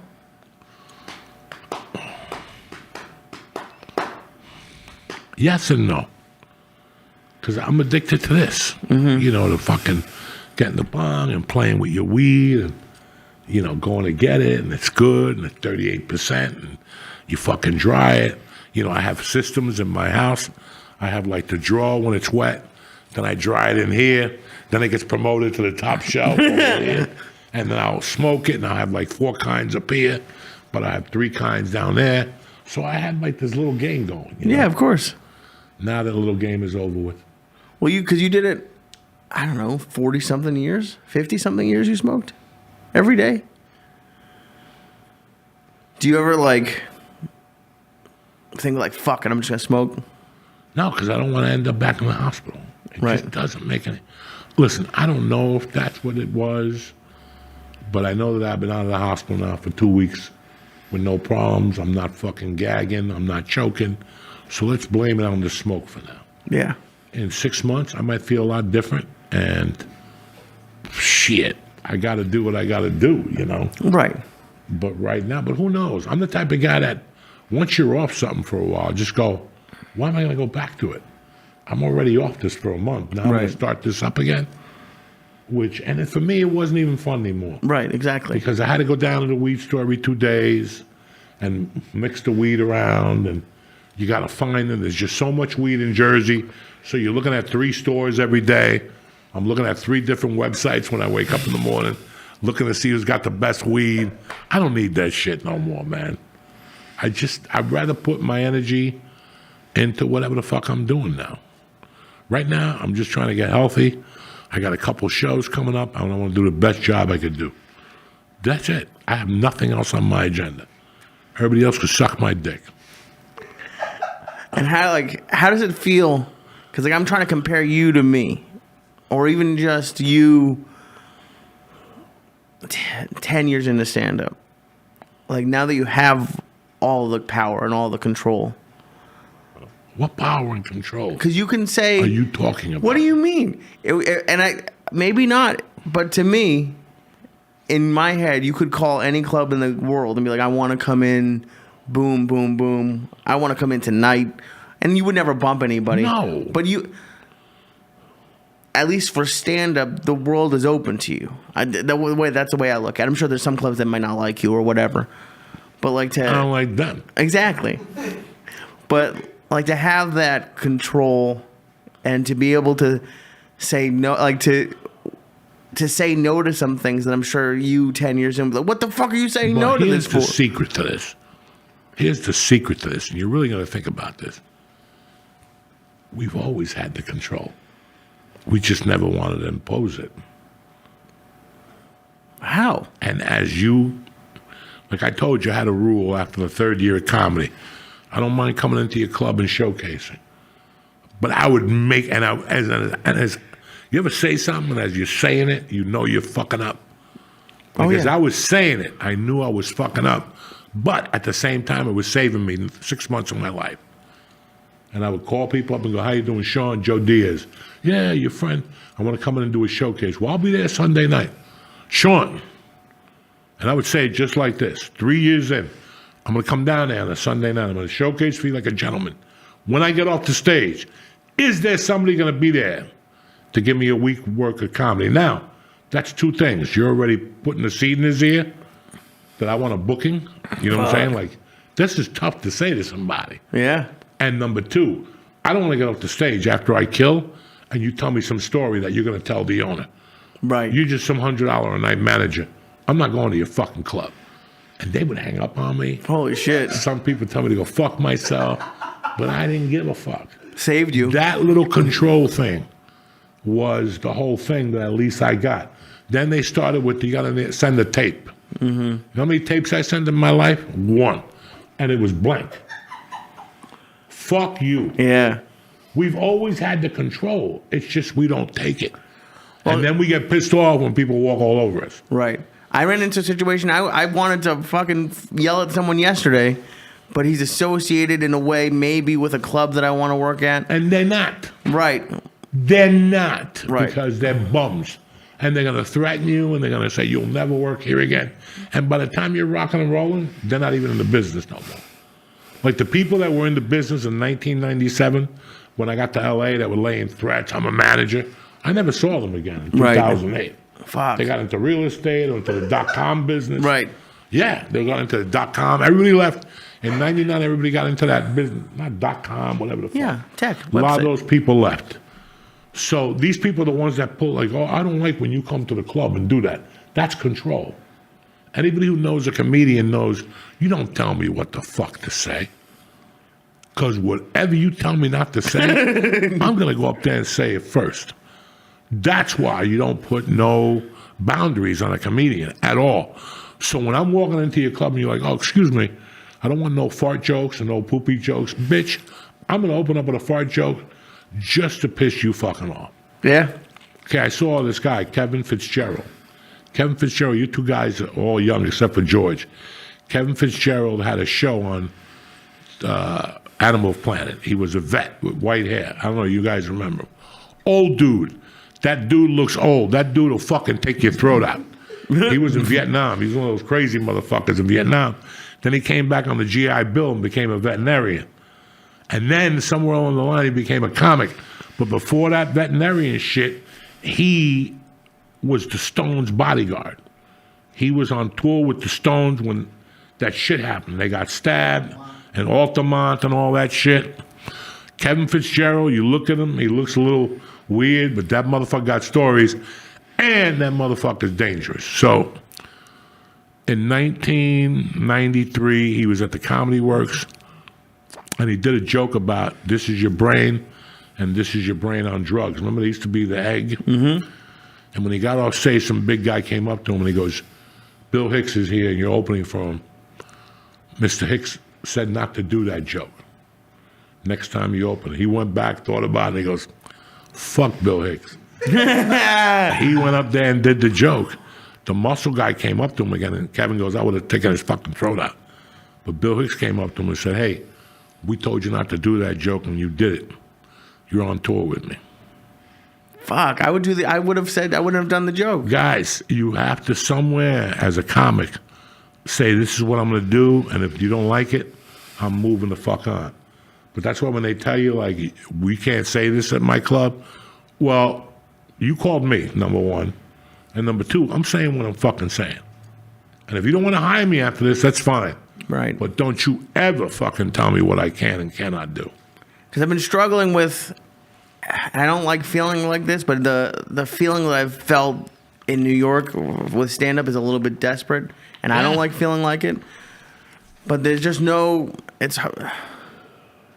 you're just kind of out there. You're out there, bro. And with like, it feels like the Titanic, like when the Titanic sank and everyone's in the water. Well, that's where I am, right? Oh, well, yeah, That's right now for sure. But I'm just talking, like, just even comedy wise, you're just waiting for someone to help you do something. And like, if someone told me I don't want to hear this joke or that, I'd be like, okay, whatever. You know, feel desperate, but always have your fucking boundaries. I don't like feeling desperate. You're a man and you have your own boundaries. Right. You know, it's like when I stopped doing coke. I was a complete different comic and a complete different individual because I didn't want to ruffle any feathers. God forbid I can't get my package tonight. Right. You follow me? So never mind the club or whatever. I was always concerned about that. Once I took that out of my life, it was completely different for me. And that's when my career really started because I started telling people, like, this is what I'm doing. Fuck. Yeah, but you got to work Sunday. Now, if you know any of the stories about me, I didn't work Sundays when I was featuring. That's I crazy. told them to go fuck themselves. I'm not working. Tell your mother. Would you call your mother? That's the attitude you got to tell people. Can I talk to you for a second? It's Sunday. Would you make your mother come in here on a Sunday? No. Then why are you making me come in here on a Sunday? Call your mother next time to work a Sunday. And they'll look at you like, it's the truth. It's like when an agent calls you and says, I got an audition for you at 5:30 downtown LA. Again, would you send your mother down there at 5:30? No, I wouldn't. Then why are you sending me? Call them and get me a decent time. And they'll either say no or they'll call and get you a decent time. Right. But like that's where I was going with it because they'll give you a decent time because they like you or they want you. And if you're just a nobody at the beginning, they're like, fuck you. If you don't want to come at 5:30, then fuck off. Hey, Doug, when I started at the store, they used to give me 1 a.m. spots. Right. But it was the store. Of course. Okay, it wasn't Phil's Auto Garage. You know, Right. at midnight with a bunch of fucking, what do you call those little white kids from Brooklyn? The hipsters, yeah. Hipsters, whatever the fuck they call them. Little fags, whatever, sitting there with the little fucking raccoon eyes or whatever the Right, fuck but they wear. yeah. It's completely different. Of course. But I still remember doing open mics at 2 in the morning, and one day I decided I wasn't going to fucking do it no more. And then I started doing those early ones you do, and they're fucking worse. Hamburger Harry's at 4:30. There's no reason. And the only reason to go in there is to get a noose and put it up on the thing and go, here's my 5 minutes, and just hang yourself. They're rough, and I know the position you're in. Right. But you have to, right now they're giving you a wall. Yeah. You're a smart Jew. You got to figure out how to go around that wall. And they're going to give you another wall. Right. And you have to figure out how to go around that wall. And that's what we're discussing in the beginning. When we got here tonight, we're talking about how important basics is. Like I was talking about how I could take Lee tomorrow and go, Lee, fuck my wife, fuck Mercy. I'm going on the road with you. We're doing every weekend. And I'll take him to 3,000 seat theaters. We'll do 2 shows a weekend. And after 5 years, Lee will be a great comic until he has to do a show in front of 20 people. He's going to lose it. Lose it. Your leg's going to start twitching because that you didn't cover the bases. And it's like that old commercial. Remember Pennzoil, George? You can either pay me now or you can pay me later. Yeah. But you're going to pay me, motherfucker. So get it over with now. Instead of, right now, Right. you're a new man in L.A., in New York. Mm-hmm. They're not going to open the doors for you and give you the red carpet treatment. No. You're intelligent. You already know that. You got to get there. Now, I'm going to be as honest as I can with you. I couldn't figure out New York. That's why I got the fuck out of here. Because I didn't know 4 people to bring to the shows. Right. Well, George, and he would disappear. I Yeah. would pay him $10. I'll be right back. Pam, I went to get a lighter. Whatever the fuck. So you can't do bringer shows. Right. My friends fucking animals. I got so lucky yesterday with people. And then the spots are 2 in the morning. Mm-hmm. Every once in a while, the New York Comedy Club will give me a spot. Mm-hmm. But I would stop on 181st Street to get Coke and do the Coke before I had my spot, and then I had to cancel my spot. Right. So it was always a fucking nightmare for me. So I chose to develop in Colorado. Right. But you're doing a great job here considering. Now, like I said to you, I would love to walk in with you to the New York Comedy Club and go, I'm doing 20, give Lee 10. What's that going to do for you? Nothing. And Now it's- you're forcing my hand. right. And I've never asked you for that. And No, I wouldn't. no. But I wouldn't do it. Right. Because I know where it would end off. Mm-hmm. If we did it in 10 different clubs, 9 of them would hate you, and 1 of them would go, I like the fucking kid. Right. Dude, one of my, and it's, I don't know if this is something to be proud of or not, but like one of the things I was most proud of in LA was that like I never had to call my parents and ask for money. That was one thing that I just took pride in.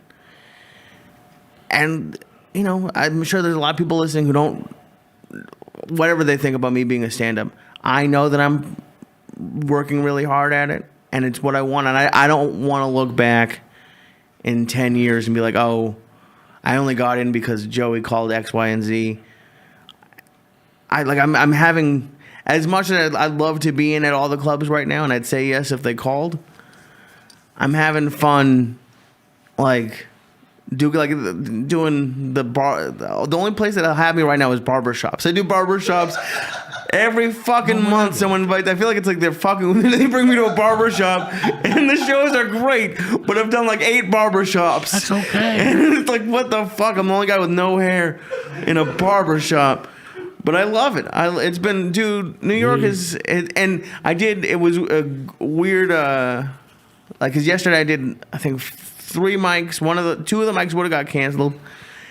And what I use mics for now is I really only use them to just say the words. Johnny Rock in LA gave me great advice of just like, you can't go there looking for a response. You just go there to practice. And like that's what I'm using them for now. Is just as a, because it did. If I hadn't have done those mics, my set last night wouldn't have gone as well. Because I changed.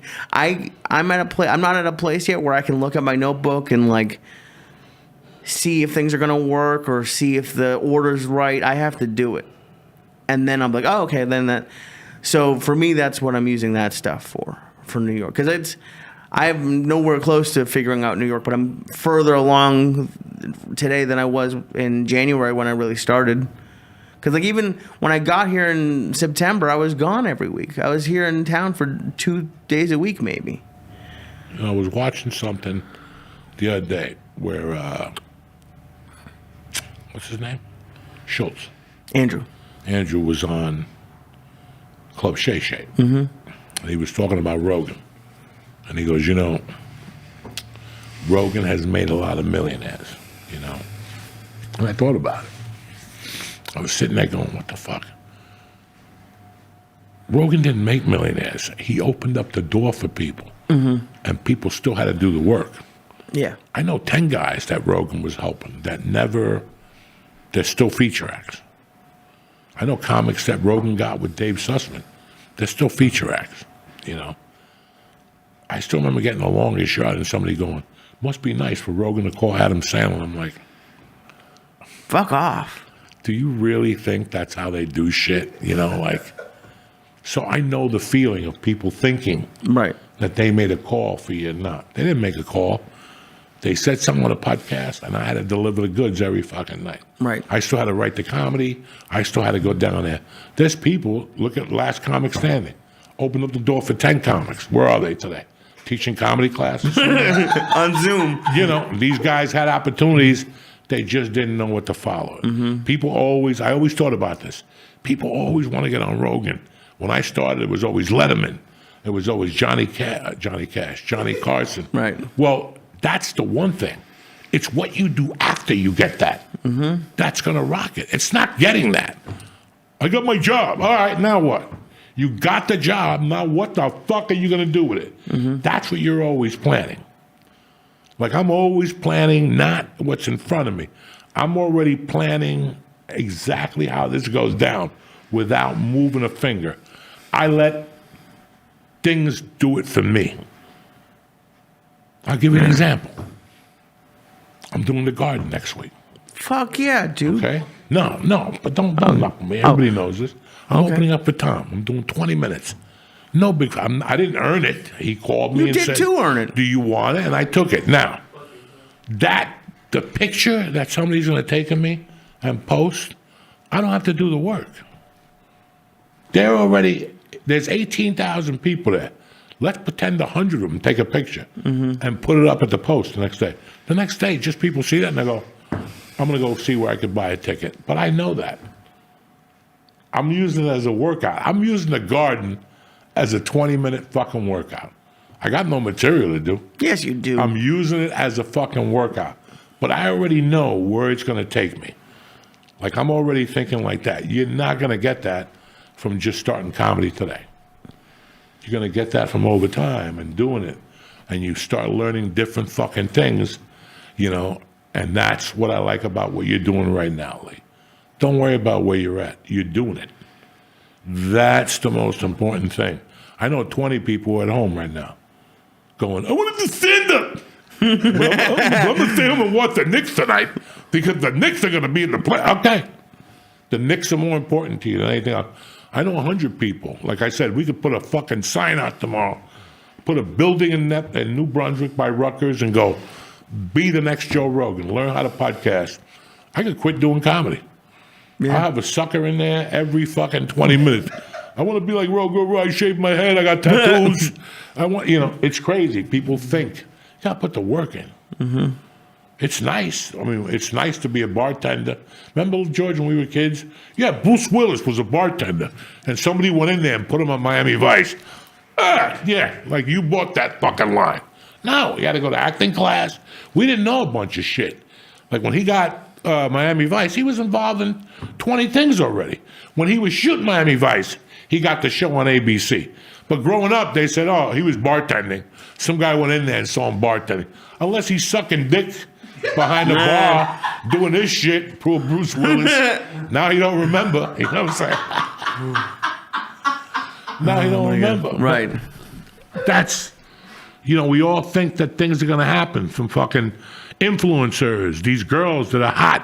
And they're like, oh, if I do one profile, somebody will put me in a movie. They're going to put you in a movie, but they're going to fuck the shit out of you first. You're going to have sperm coming out of everywhere like a Harvey Weinstein milkshake.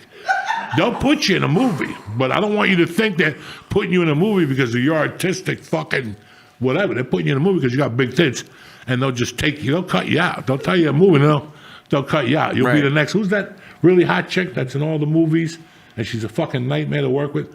I just saw her acting in a movie. First off, it was the worst movie I ever saw in my life. The Expendables. Okay. God, that's terrible.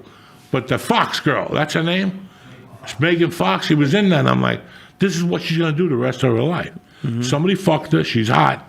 And this is it. But there's no fucking great roles for her.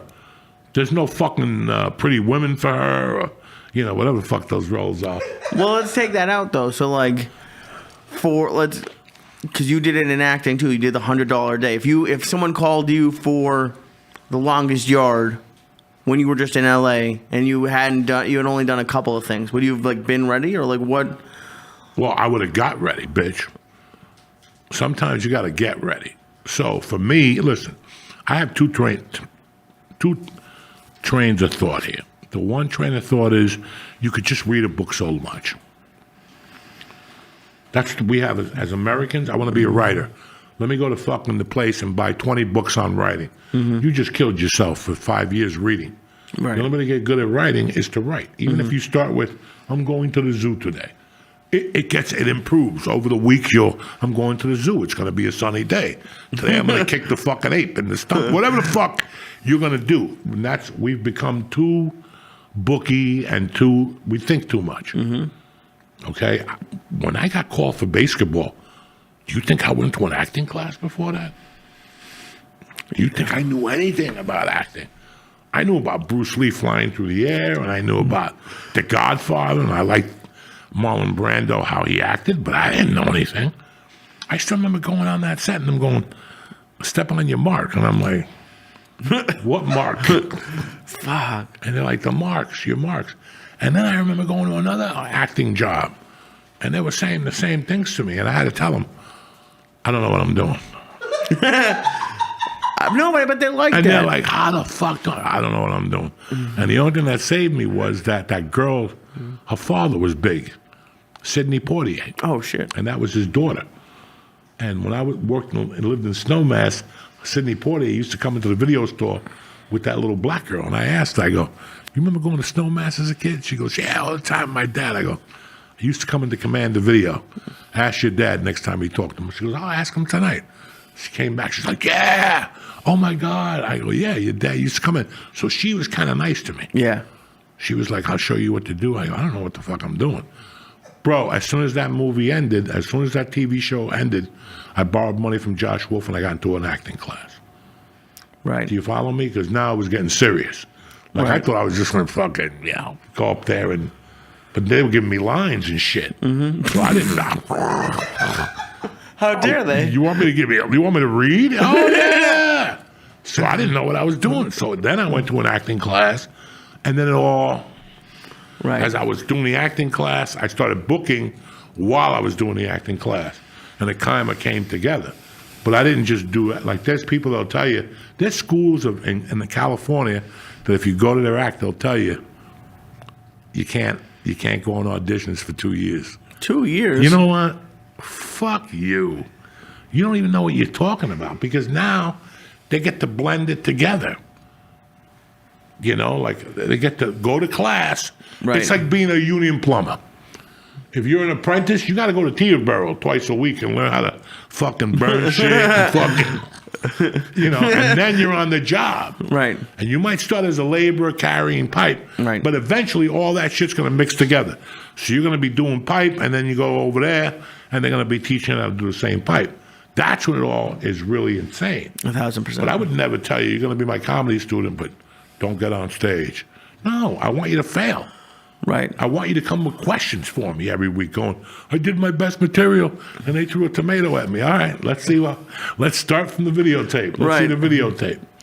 But that's what I think that people, they get too booky and then they don't end up doing anything. Or they get into something without really, so it's kind of a catch-22. It really is. Because it's like, as someone listening to it, not mad at you or anything, but it's like, you can't, it's hard to be like, okay, get prepared, but then also don't do some of this stuff. Like, it's, you know, it's like sort of like if you have to prepare doing certain things, like certain roles or certain said, like doing the open mics, doing those 4 p.m. open mics. And it's hard to know when to cut it off for yourself. You cut it off when you think it's time to. Listen, you know what the difference between a professional and an amateur is with anything? What's that? A mindset. If you really fucking think about it. But there's a lot of people who are really sure I they're will hire good. you as a laborer to come in here every day and bang nails and shit. But you'll feel like a laborer until one day you look me in the eye and go, what do you think? You only guy can paint? What do you think? You know what I can do? I can do this too. I'm a fucking painter. And I want $15 more than what you're paying me. It's your decision. An amateur and a professional, it's you. It's not somebody else holding you back. You decide when you're going to go, I'm going to do this as a fucking professional. They want me to be here at 8, I'm going to be here at 7:45. You know, I'm going to be the best motherfucker in this room. That's the difference between an amateur and a professional. It's not, you know. Right, but then also, and going to all these open mics and these shows, I see it. There's people who have that mentality that you have, but don't have the skill. Well, listen, there's a lot of people who are complacent. And that's the thing that'll kill you the most, is you got to ask questions. Right. The cat died 7 times because he was fucking curious. Not because he sat there, you know, looking at his window and the old lady who does the yarn every day. Right. The cat looks out the window and goes, look at that fucking bird. Maybe I'll kick his fucking ass today. And then he goes out and the bird fucks him up. He comes in, has a cat of tuna, and then you follow me? It's the same 1,000%. shit. You all right, though? I'm great, but because there's definitely people, and you know, people could be listening, asking if it's me, but they're like, yeah, I know you've seen it. Comics who just aren't funny, and like to make the decision, like if they're listening right now, and they're like, okay, I got to do this. I'm not doing it, but then maybe they're not doing what they're supposed to be doing, what's right for them. You know, isn't it kind of weird? Let me go pee. All right. And then we'll talk about I got to talk to these people about DraftKings and BetterHelp. Perfect. And then I'll come back, give you time to relax. I could see that. Yeah, everything's moving right now. Yeah, so everything's moving. I'm really trying to keep it cool, to be honest with you. Have you ever had somebody come up to you and make a weird remark? Like the first 5 or 6 years you do comedy, people come up to you and make the weirdest remarks. And sometimes your feelings get hurt. Sometimes you don't know how to really handle it. You're just starting out. You know, and I'm from North Bergen. I still remember doing a show in the city, and your uncle and a bunch of guys driving me. And on the way back, they're like, you suck. Right in the car. They're like, no, you suck. Like, that guy was funny, not you. You're not funny. And that's how we were raised. We weren't raised with, oh my God, that was so brave. Nah. My friends will look at you and go, you know what? You suck tonight. That was God awful. And I would sit there in the back of the car, ready to cry, just doing coke. Like, okay, I suck. And it hurts. It's not good. So who the fuck am I to tell somebody they're not funny? I think somebody would rather hear that their mother's a whore. Yeah. Than somebody going up to somebody going, you know, you're really not funny. You should quit this shit. Because there was a time none of us were funny. And one day you just hit a fucking stage point. It's like anything else in life. You go to jiu-jitsu, you get fucking torn apart for 18 months, and one day you decide to do something, and all of a sudden it just changes. With stand-up, it's like these people get punched in the head for a living. We were talking about that before. They could be retarded after 1 punch, or they could be retarded after 5,000 punches. You just don't know what punch is going to make them a fucking retard. It's going to make them call BetterHelp and go, yeah. Oh, they're going to love this. So I can never, ever tell a comic or a human being that they're not funny. If they believe they're funny, let them go. Let them go. And you'll see these, the longer you do comedy, you'll see open micers that show up everywhere and talk to them and go, bro, you ever, nah, I come down here, I do this, I go home, I hear voices, I live in my grandmother's basement. They'll tell you what they are. Right. And then 8 years from now, you'll hear they killed themselves. I swear to God, when I lived in Seattle, I'm not being a joke here. You know, plenty of open mics killed him. Some guy got off stage at the Comedy Store, went to the hotel, and jumped off the top of the fucking hotel. You know, this is the shit people do when this is their whole life dream. Right. You know, and this happens to musicians. How many fucking idiots go on that show, The Voice? You know, do you think about that? How many people? Your mom's like with one eye, she got diabetes. You sing good in the shower. I'll go down to The Voice. Okay. And you go down there and do Dolly Parton. It sounds like Joey Diaz. And they tell you, come back. That was great. That was great. We'll call you. You know, how many times can you hear that? Yeah. So I can never tell somebody they suck. They have a dream, and then let them go out there and pursue it. But like, have you?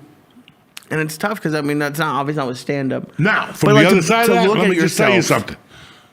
About 10 days ago, Okay. I'm not gonna lie to you, I saw a name from LA that I'd forgotten about, and the first thing in my mind was that I said this to myself. I go, she didn't shoot herself yet, because. 20 years she's been trying this. Right. 25 years. So in the back of she got there, she was there 5 years before I was there. And she's still doing this. So I forgot about her. I've been out of LA for 5 fucking years, so obviously I forgot, and I go, she didn't shoot herself yet? That was my first reaction. So I get it. Like right now, what I know, I would have left LA in 2013. Wow. I wasted my time for 8 years. I could have done whatever I was doing anywhere else, because all it is now, you just rotate. You're doing the goddamn Jam, the Improv, the Laugh Factory, the Comedy Store. And you're just a revolving thing. And if you do get something out of that, it's like, why am I going to go see him? He's going to be at the Comedy Store tomorrow night. You're just a revolving door. You're wasting your time. Right, but for stand-up specifically, you don't think being like at the store once a week helped? Not as of 10 years ago. Wow. It helps you.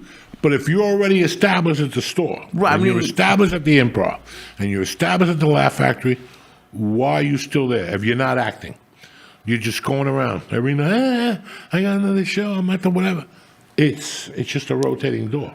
Right, but you said you would have left in 2013, and I'm not talking about if I career. knew what I knew now. I'm not even take career out of it. I'm talking about you, because you know when you're funny, and you know when your jokes are where they're supposed to be. Do you think you would have been as funny if you left LA? At that point, at 2013, I was doing comedy, 20-something fucking years already? 2015. I thought I saw a mouse. I thought I'd seen a lot of things. It was a little leaf. But 2015, listen, one thing about me and my comedy career, I don't base it on anything. Anybody ever want to fucking say anything to me, I just say one word. Comedy Store from 2016 to the pandemic hit. Mm-hmm. That's it, bitch. You want to say something about me? Come on down on Tuesday and Thursday. Look at those lineups, and what do you want to say? What the fuck do you can't say a word to me. Can't say a word to me, because those lineups will never happen again. When you're following Bill Burr and bringing up fucking Rogan, or bringing up Ali Wong, or bringing up Whitney Cummings, you saw those lineups. Yeah. You saw those rooms in the main room. Forget Netflix special and all that faggotry that they got, the Howard, the Mark Twain Award for comedy. All that, Mark Twain can suck my dick. The only thing that counts in my world for me was those nights at the store. Right. If you ever had any fucking doubt, come on down, motherfucker, and try it. Give it a whirl. Give it a whirl. But you didn't. But you're somewhere else trying to fucking lay claim. For me, it wasn't anything else. It was those 4 years. When you walked in there on Tuesday, most people would faint. Because I know I felt like fucking fainting. When I would come around that liquor store, when you get off Laurel Canyon, I'd go like, why am I going down there? I am going down there to destroy my career. I'm going to the ADCC, whatever the fuck that is. If I have a bad set down here, it's going to get around. Mm-hmm. So when I would hit that fucking stage, I made sure. Like I just heard Judd Apatow went back to the store. That's because Papa's not there. Because Papa jagged him so bad, he had to go to. When you're not that funny, then you go to another club called, what's that club? Largo. That's where they call it alternative comedy. Oh my God, that's so brilliant. That's where you go. But on Tuesdays and Thursdays, that kind of comedy didn't work. That comedy was never designed for the Comedy Store. Right. Like if you go into the club in the city, I'll take you to the club in the city now, that shit wouldn't work at the Comedy Store. Would not work. She engraved Marines. That's what she wanted, Marines. People who jump out of a plane, land, and instead of it exploding, they make you laugh. That's what Mitzi Shore trained. And I was a part of that. So everybody, all these, these people that you see on these comedy award shows, like Steve Martin with an arrow in his head, he could suck my dick. So, like, I know we're And I'm not saying nothing disrespectful to nobody.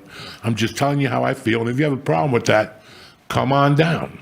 Right, but you also said at the beginning, they said if you knew what you knew now, you would have left. I would have before left. that. I would have left. But that is something that sticks out in my mind. I'm happy I didn't. Okay. Because I was part of those fucking lineups. And you weren't just part of them, dude. You were a fucking... A lot of people wouldn't make those lineups today. A lot of people would walk in, look at that lineup and go, my mother's in bad shape. I got to run home, Yeah. And I saw it. For years, you couldn't be an okie doke comic and walk into the store. It was not going to work for you. No. And now, over the years, it's gotten softer. And oh my God, I love your hair. That shit did not work. God damn it. It was someone I just was watching a really great comic talking about competition. And he was saying that it wasn't. Oh, maybe it was Bill Murray. I don't know. But it was Bill Murray. But it wasn't so much like Bill Murray. I'm not in a stand-up sense, but in an acting sense. He's like, okay. And that's what the store felt like then, and I wasn't part of it, but it was all the best in the world being the best. So if you were even a step below, it would have been noticeable. It would have been noticeable, I think. Very noticeable. And I think, that's I'm glad you stayed for that too, because dude, I don't know, and I just going to shows back then, and having people whether it was the 20 minutes of the store or the hour, it was just a crazy. I've never experienced stand up like that. No, it was hard hitting.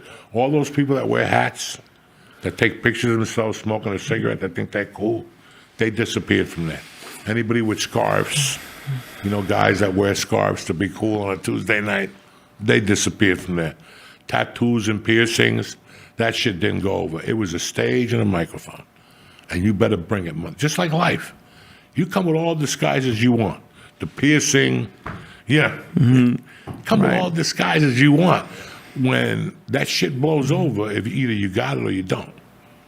You can wear your little skull caps and smoke a cigarette and be cool in front of your friends. But when the shit comes down, either you got it or you don't. Those hats, those tattoos, those hairdos with the spike, I'm going to put blonde streaks. So my friends come up to me and go, oh my God, no. That's not funny. Right.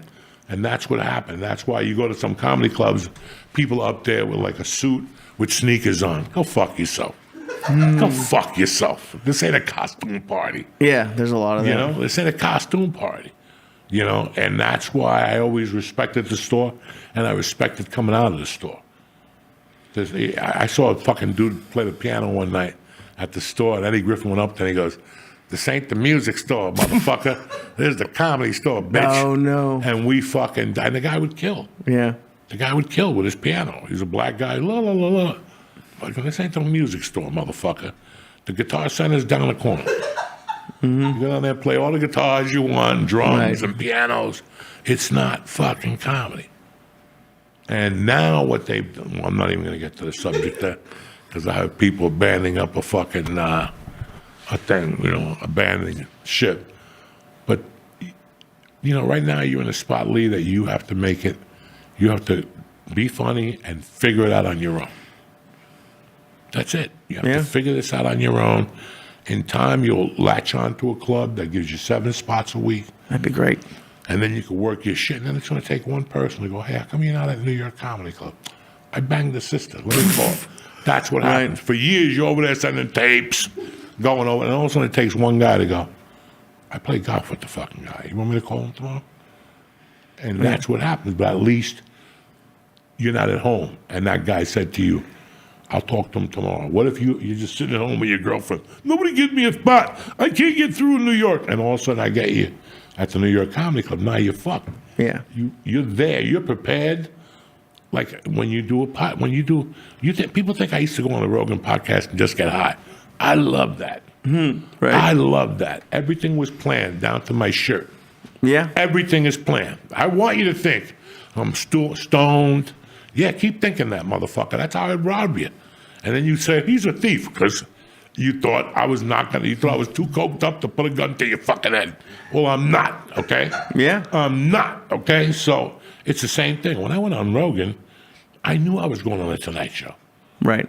So you better bring some shit to make him go back and the people at home go, what the fuck is he talking about? That's that. Because he's got 1,000 guests on a year. Right. So if you want to go on there with your okey doke story about your grandmother or some bullshit that your father got a splinter, you got to go over there and drop it. And that's the comedy scene in New York. When you get your chance, listen, bro, you know this to do a spot in front of Mitzi Shore when you're doing comedy for 8 years. It was scary, but I knew it was that or me going back to North Bergen to sell drugs until I got shot or OD'd or died. That's how I fucking did it. And it's weird to think this. This is the first thing I've been confident in probably my entire life. What, comedy? Yeah. Yeah. It's confidence is not something I feel a lot. And I thought I did. Like I liked editing when I went to college for it. I was okay at it.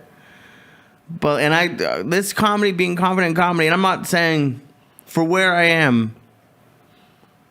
Like the last 2-3 months, I feel very confident that I didn't. Why do you feel confident? Because you're prepared. Okay. Okay. Nobody likes surprises because they're not prepared. Right. Right.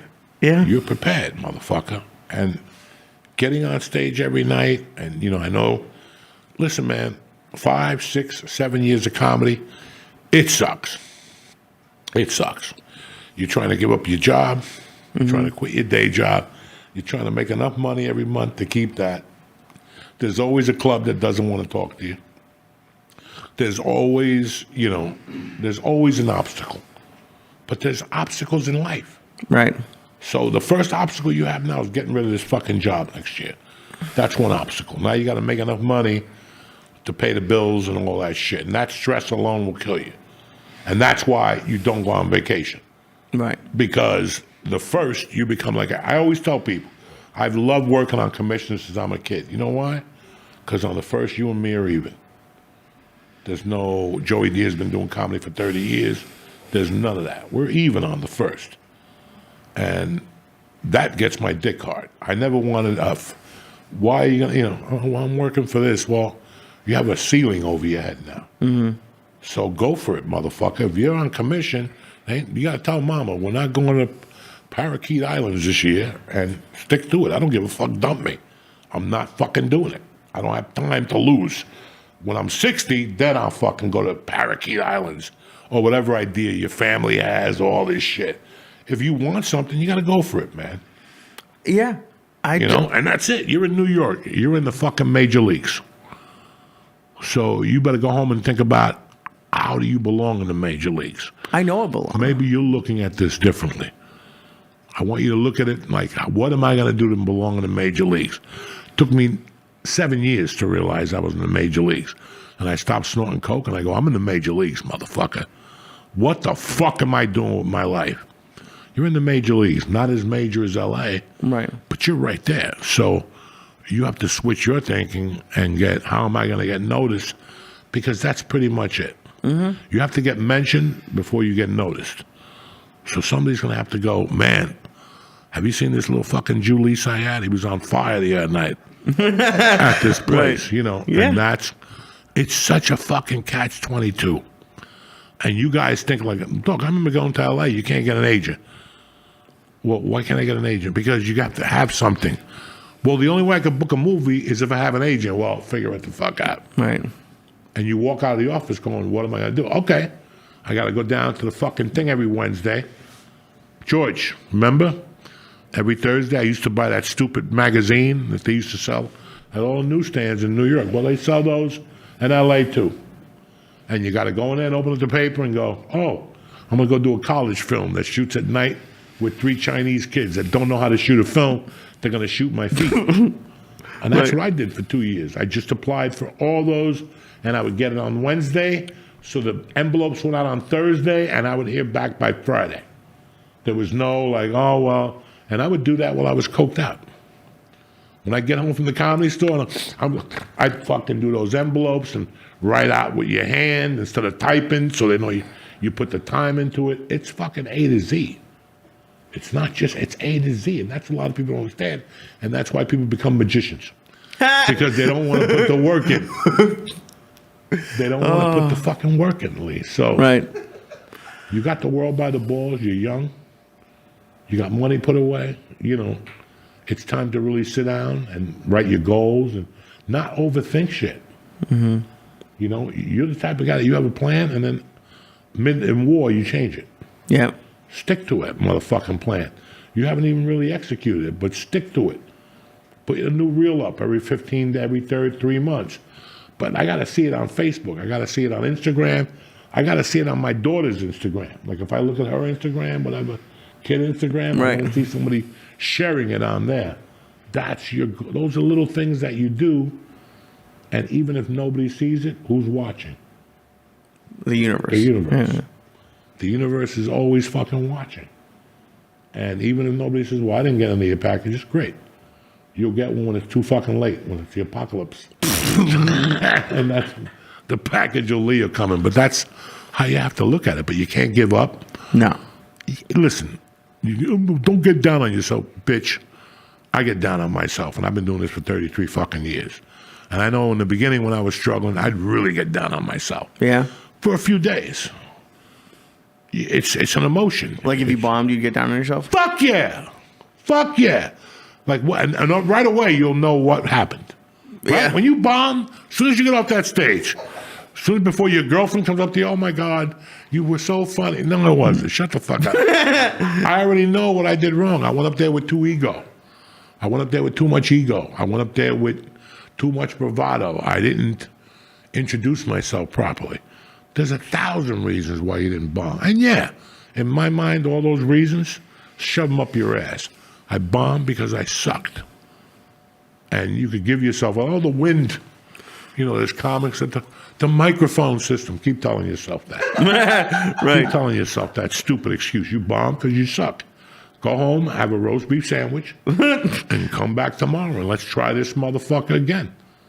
It's the same thing when the Haitian kid beats you up. You're not going to stay in. You're going to have a roast beef sandwich, go out there and go, let's go, Rudy the Haitian. Let's give it another 3 fucking rounds. And if you get beat up, it's the same shit. You go home, have another roast beef sandwich, and go out there on Wednesday. And eventually, you're going to get a punch in, and eventually, you're going to knock the motherfucker out. Right. And I'm definitely feeling that, man. I think I could see that I can see right now that you're feeling that. You know exactly what I'm feeling. Fucking the only place in the world. Let's take all these mushrooms and then have a normal conversation. All these mushrooms? What Stop do you mean? it. 1 gram. Unbelievable. First of all, you sent pictures of 2 different mushrooms. They were 1/8. Also, you get here, a Ziploc bag, 26 different mushrooms in there. I gave him the mushrooms. No, that you were in did the not. bag. I swear to my daughter. I weighed the And mushrooms. even if you did, that's still 3 grams of mushrooms. I'm fucked up. Who gives a fuck, Lee? What do you mean? Who gives a fuck? I don't give. I'm not. Did I complain one podcast? I'm just fucking. I ate mushrooms every week with Josh Wilson. Let it go, Lee. Stop it. You're not in training. You do that pussy shit during the week, those 25 milligrams, and you play high, and then you come here and look what happens to you. I was fine. You can either pay me now or I've pay been me paying. later. I didn't say one weird thing. I haven't been leaning out of space in a long fucking time. Why are you getting all upset? Because you keep saying. Because you dilly-dally. No one's dilly-dally. I'm not too fucked up. I gave him, in fact, I gave him a smaller one. No, you didn't. Then I'll show you right now, motherfucker. A smaller one. I'll show you. It was short, but it was thick. No, I gave him a smaller one. A smaller one. Look, I showed you this one. You're using pictures from 8 months ago. And this one was on 1.88. I forgot about this. No, last week I kept saying you didn't weigh it. Look at and then, dude, he cries. You're like, no, I didn't cry. No matter You said what. I waited. You're looking for pictures in October. You're like, I waited, and I'm just looking for the picture. You were in October looking for mushrooms that you'd already shit out and grown another mushroom. I don't know a word he's saying. This poor little fucking You know what I'm Zombo. saying. I don't know nothing. Yes, you do. You're just over there getting all like, it's like Gaza, beat up your mom. What the fuck is wrong with you? Because you keep saying I'm doing shit. I'm lying, and I haven't cried Takes once. you 20 minutes to eat them. I'm so sorry that the mushrooms don't taste good. You come, oh, they don't taste good. Who cares Neither how does long it anything takes in me to life. eat them? You eat that fucking lizard meat. What lizard meat have I This eaten? shit you've been eating for 30 years and now. You keep saying that they paid the restaurant paid Google off to take lizard meat off the review. You can't do that. There's no lizard meat. God You've been damn eating it. lizard meat since I can't say anything about food in my entire. I'll be 60 years old saying I like this restaurant. Lizard meat. Yeah, listen, you know why? It's like sucking a dick when you're 21. You're never going to win an argument after that. You know that. Yeah, but I would have done this. I didn't eat lizard meat. You said suck I a ate dick lizard 20 meat. years ago? That never gets forgotten. You ate lizard meat at I that did restaurant not. on top of the French, and they told you it was carnitas. First of all, I like carne asada. Not carne. You like That pork. was not carne asada, Doug. This was the worst restaurant. You could see it was condemned, and he's in It there was every not week. condemned. 20,000 Now restaurants maybe. in North Hollywood. This They guy all would look pick, condemned in North Hollywood. Have you seen North Hollywood? Yeah, and The you entire you city looks eat 'em condemned. all at 'em. One night I gave him and his girlfriend a gift certificate to a fucking fine dining Morton's. establishment, Morton's, and these guys still didn't take it. Yeah, we saved it. It was also for lunch, by the way. Well, So she wanted to eat some this is a fucking mystery relationship 10 meat years from ago. somewhere. Why am I in Exactly. trouble for what she wanted to do when we lived in LA? Because this falls on you. No, it doesn't. Okay, I It gave doesn't you fall on me. $20.25. gift certificate for Morton's, and instead you went and got mystery meat somewhere because she wanted to get mystery meat, and so did you. Okay, maybe I did. A fine I don't restaurant. know. A taco sounds good So now sometimes. you're gonna fucking tell me you never So ate the lizard first meat. day you get the gift card, I have to use the gift card? Exactly. Immediately. Immediately. It's like if I'm going to Burger King Right? and somebody gives me a fucking card to Maestro's to get a steak, there's no double thinking, Lee. I wasn't double thinking. Dude, I don't Listen, know. You I don't didn't end remember up what at the happened last steakhouse, week. did you not? What? You didn't end up at the steakhouse. Probably not. No. So that means But you what eat does this have to lizard do meat. with today? What are you With that talking about? Because The steak I didn't get right away. Look at in him. 2016. Look Look at me. Look at him. Look at him. He's losing You're his just saying mind. this like He's like it's a battered normal woman. Look at him. He conversation. won't stop. Oh, you won't Look stop. at him. He's This red. was in 2016. I haven't seen him that upset since fucking, You're bringing up fucking a relationship that was 2 relationships ago. That's like I said to you. Once you suck a dick, it'll never get forgotten. Once What you dick eat did I lizard meat, suck? once you eat lizard I meat. didn't eat lizard meat, though. Yes, you did. You kept eating it over. We used to go to a place. Delicious breakfast place. Best bacon you ever had. It was good bacon. Ask him. How many times he went there? I went a They would go bunch. to they would go to Denny's to eat We that. would not go to Denny's, would he? No, Yes, they You're would. They would lying. go to Denny's. Fucking fake news. get I did that. not go to Denny's. The thing that you get upset about is that I would get it to go. I lived 2 blocks away, Yeah, and why would you she get it to wanted go? to get. Yeah, but I didn't go to Denny's. That had fucking went to AIDS Denny's bacon. too. You went to I've Denny's been too. to Denny's with you. No, you When that place was open, we would go to. You're like, I like Look the how upset he milkshake gets thin. people. Look, he's been eating lizard meat I have no. on French fries Come and me shit. where I eat, motherfucker. You'll Long see it's Beach. not. Yeah, Now- carne asada fries is good. Listen, I know carne asada fries, but the problem was there was no carne asada on those fries. It was lizard meat or pigeon, because you love those restaurants. Well, the Don't pigeon tastes try. good, motherfucker. I don't know what That's the fuck right. you're talking and now about. you want to say that with your little Jew feet. You want to say that you don't know nothing. Anyway, guys, it was a great show. This poor bastard. Oh, I'm fine. 2 You get me hours. fired up. You're talking about We're gonna start 2016. documenting how long it is to eat one. I'm still not done with the 0.5 mushroom. All right, let's say the mushroom was 1.5 grams. It still took him 22 minutes. He Who looks at timed it. someone? He looks at it.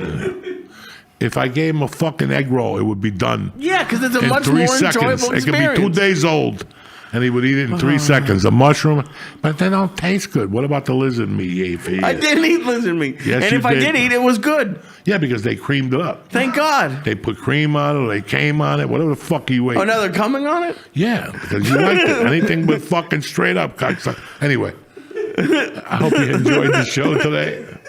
Sorry about this fucking mutage. What did I do? Never ate the mushrooms, never wants to be in training. I'm in. We're soldiers here. Look at the shape. Last week, he looked like he was doing coke. Every time you called him Lee, what?